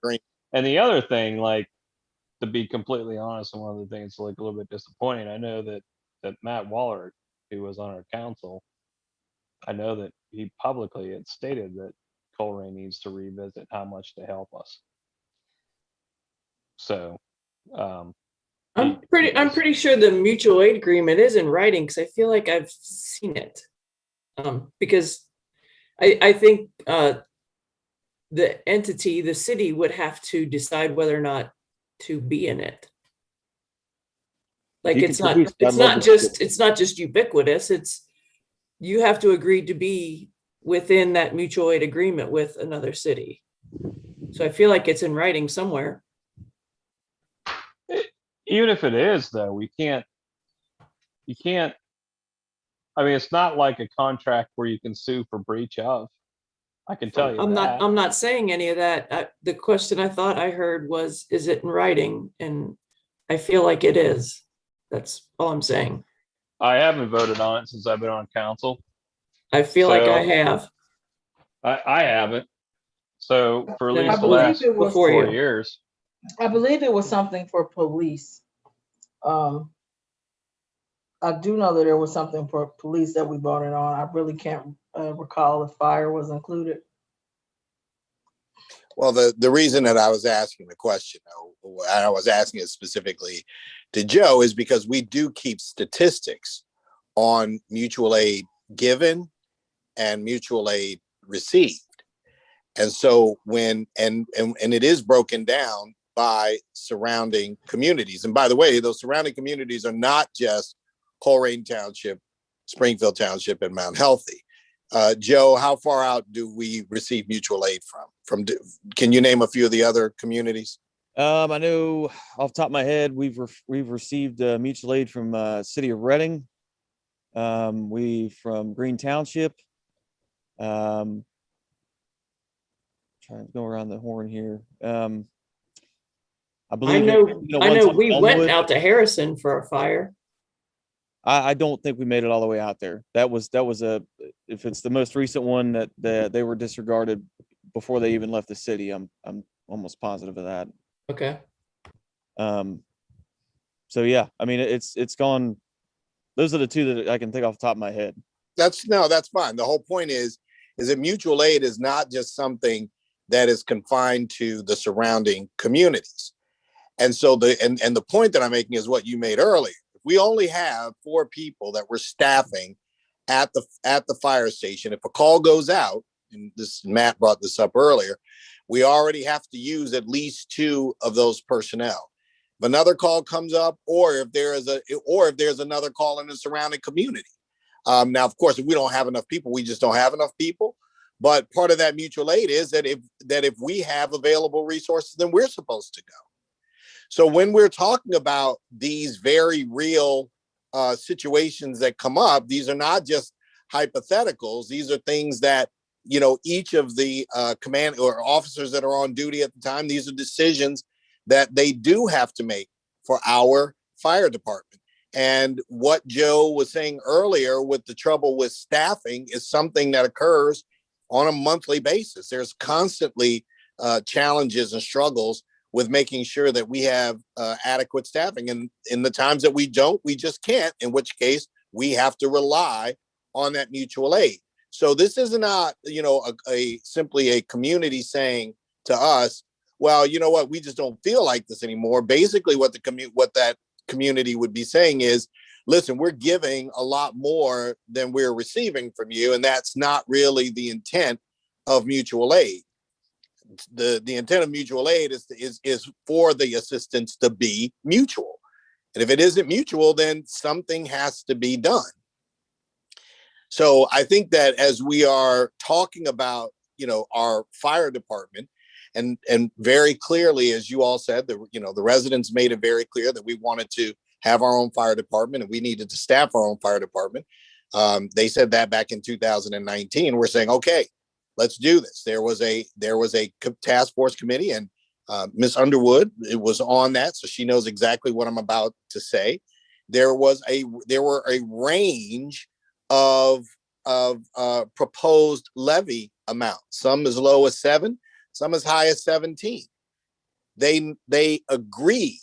In other words, there was a compromise, and the compromise was not just based on an arbitrary number. The compromise, 12, was based on what it would cost for us to provide, as Joe said earlier, 3 full-time firefighters with a supplement of 2 additional firefighters so that we can adequately staff our own house.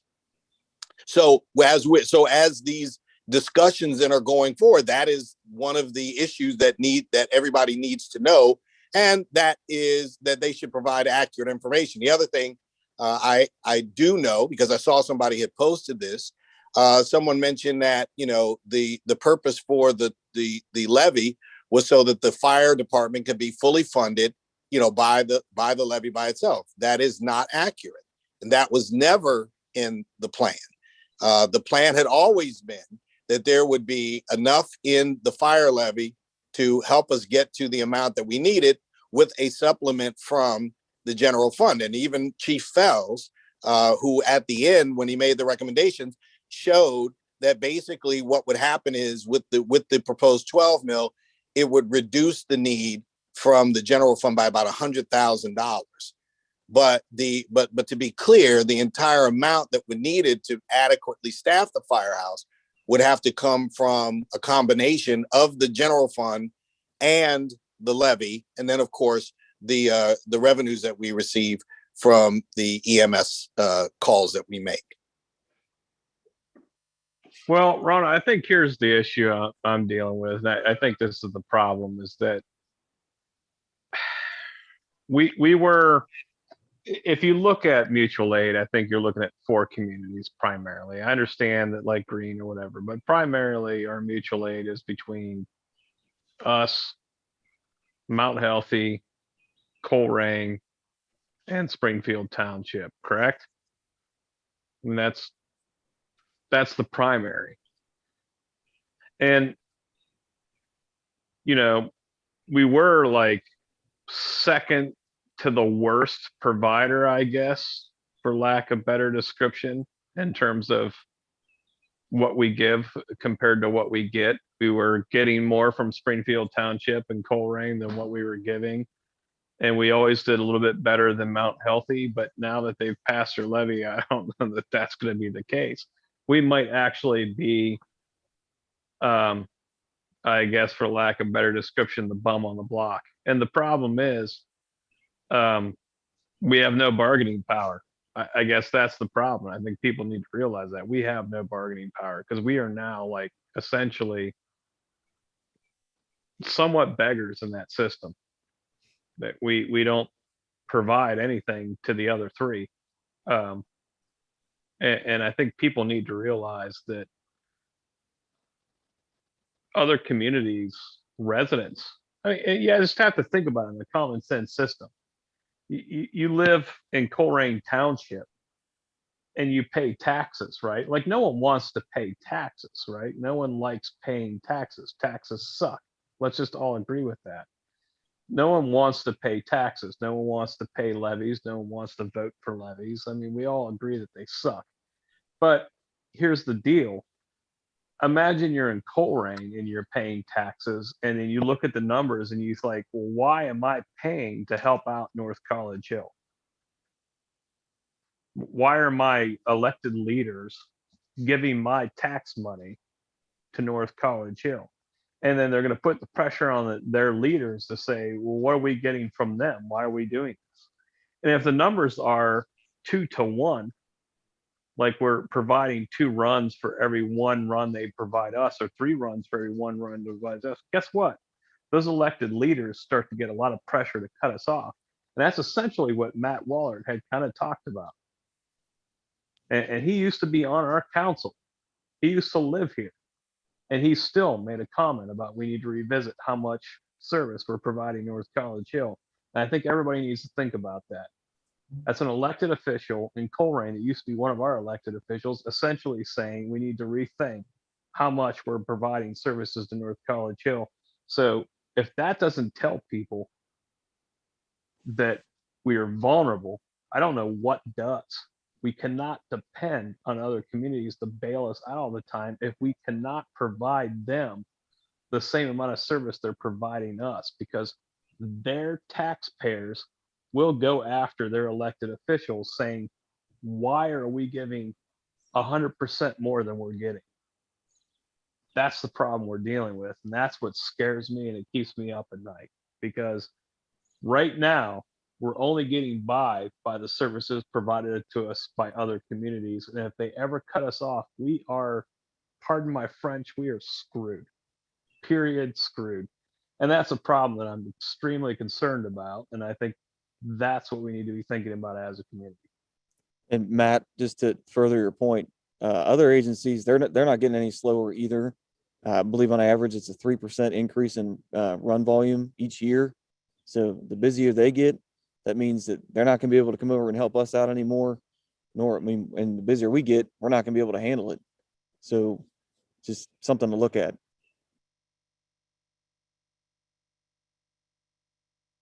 Well, and on that point too, and I think everybody's getting busier.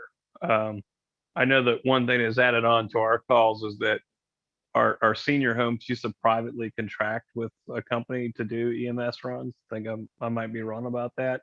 No, That was they something do. that understood. They still do that, but I mean, there comes a time where, you know, they call a private ambulance company like, hey, we have one we need to send out because they have critical labs, and the ambulance company, you know, replies with, well, the earliest we can get there is 4 hours from now. They pretty much hang up the phone and they call 911. So Yeah. Well, and also the increase in runs has to do with narcotics. I mean, let's just face it, right? Yeah. I mean, people are overdosing, and I know there's this thing in society where people are like, you know, I hate to say it, but it just goes to some of the somewhat frigidness or the coldness of society. Like, well, why are my taxpayer dollars paying for like overdoses? Well, I don't know. We can't make those judgment calls anyways, and I don't want to. If someone's about to die, we're going to rescue them. I'm yeah, not. I think It's an absurd comment for anybody in society to make. Like, why are we saving people who have a heroin overdose? I don't know, because they're about to die.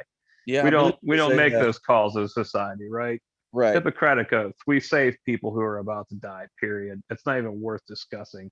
Right. Yes, there's more of a demand on our EMS systems because people are using heroin in like record amounts, and there's a heroin epidemic or pandemic, whatever you want to say. I don't give a crap. That's not even worth talking about. If people are about to die, we get them to a hospital. I'm not making that judgment call. It's a stupid thing to even talk about. It's you don't make that as a society, because you know what? Any of our kids or fathers, you know, I've known people that were my dad's age, that never had a drug problem their whole life, and they end up taking Oxycontin for some back injury, end up getting hooked on it and become a heroin addict. So, you know, we just don't make those calls as society. People have to go to the hospital, they go to the hospital, period. That's just it. And if that epidemic is causing us to have more hospital runs, then we just have to deal with it. It's just stupid, because the reality is if someone has a heroin overdose and they have to go to the hospital, that's an EMS run. And then when we're running them to the hospital, if you have a heart attack because you're not doing heroin, whatever, that's an EMS run, and that needs to happen. And that's my opinion, period. Okay, so I would like to, I don't want to really cut anyone off, but I'm kind of going to cut you off a little bit. So I want to say thank you very much, Joe, for coming and kind of explaining that video and sharing that video with us. Does anyone else have any questions for Joe? Keeping in mind that it is 9 o'clock and I'm trying to be respectful of everyone's time and evening. Okay, thank you so much, Joe. I really appreciate you coming and attending our meeting this evening. Yeah, no problem. I wish I had I kind of jumped into doing this for Brian, but yeah, I'm working on getting some more statistical data together. We have a new program we're using that pretty much maps down every single statistic that we can think of related to fire and EMS. So I'd be more than willing to go over that stuff with you in a later meeting. So yeah, but yeah, thanks for having me. Yeah, we may take you up on that. Thank you so much. Yeah, no problem. Okay, so there's not much left on the agenda. We do have some old business. Obviously, the traffic calming study. And I also forgot to put speed humps into our old business as well, but that's old business that we've never really resolved. Does anyone have anything, any burning desire to say anything about either one of those two things or those two items? Okay, on to new business. Does anyone have any new business that you'd like for me to just put on the agenda for at least for next time? I know I'm kind of rushing everybody through this. What about action items? Does anybody want me to follow up on anything? Beth here. I want to say something, and it has to do with the fire and EMS. Like, as a council person and a voter, nobody has to sell me on what we need. I know what we need. I get it. I'm sure a lot of you do. My biggest concern is how all the information from Brian, from Joe, that stuff needs to get out to every door in this neighborhood. How do we do that? That's you. Yes. Unfortunately, because your daughter is so great and you were at her award ceremony. What did I miss? Yeah. The presentation by the law director to kind of explain to us what we're allowed to do and what we're not allowed to do. Right. Kind of confused me a little bit more, honestly, but I think we are allowed to provide information. I don't know that we have any information ready to give to people, but my understanding is that the plan is to have something to pass out on Tuesday, May the 4th, when people come to vote. So I know that that's the goal and the plan. So I don't know what that looks like, but I agree with you 100% that, we need to provide as much information and, just kind of neutral information, as much information as possible, so that people can make a fair and informed decision. So I agree with that. And I'll put that on action item. I will follow up with Chief Fells if I'm able to follow up with him, I will follow up with him, and figure that out. Absolutely. Good question. That's it. Madam Chair. Yes, ma'am. I just want to thank you. I think these two meetings put together, they were very productive. We had a lot of questions and we got a lot of things answered. So it was very good tonight. Just thank you. Thank you. Thank you for the feedback too. I think that it's everyone kind of participating and asking some really great questions, because I don't always know kind of what questions to ask, but I will say, Ms. Blythe, that you asked the questions in a way that kind of makes me understand what's going on. So I appreciate that as well. So any other action items that anyone has for me? Nope. Okay, so if I get something with regard to the information with regard to the fire levy or some kind of written information, some kind of flyer, something, I will take an opportunity to just send a copy of that to everyone in email. I don't think there's anything against that. So as soon as I receive something, I will certainly forward that to all of the members. Madam Chair. Mr. Mosby. Yeah, I'm glad that was brought up by you and Ms. Hartman. So just to be clear. Okay, well, Mr. Mosby, I don't want to. I think you need to listen to this. I wouldn't say it unless I did.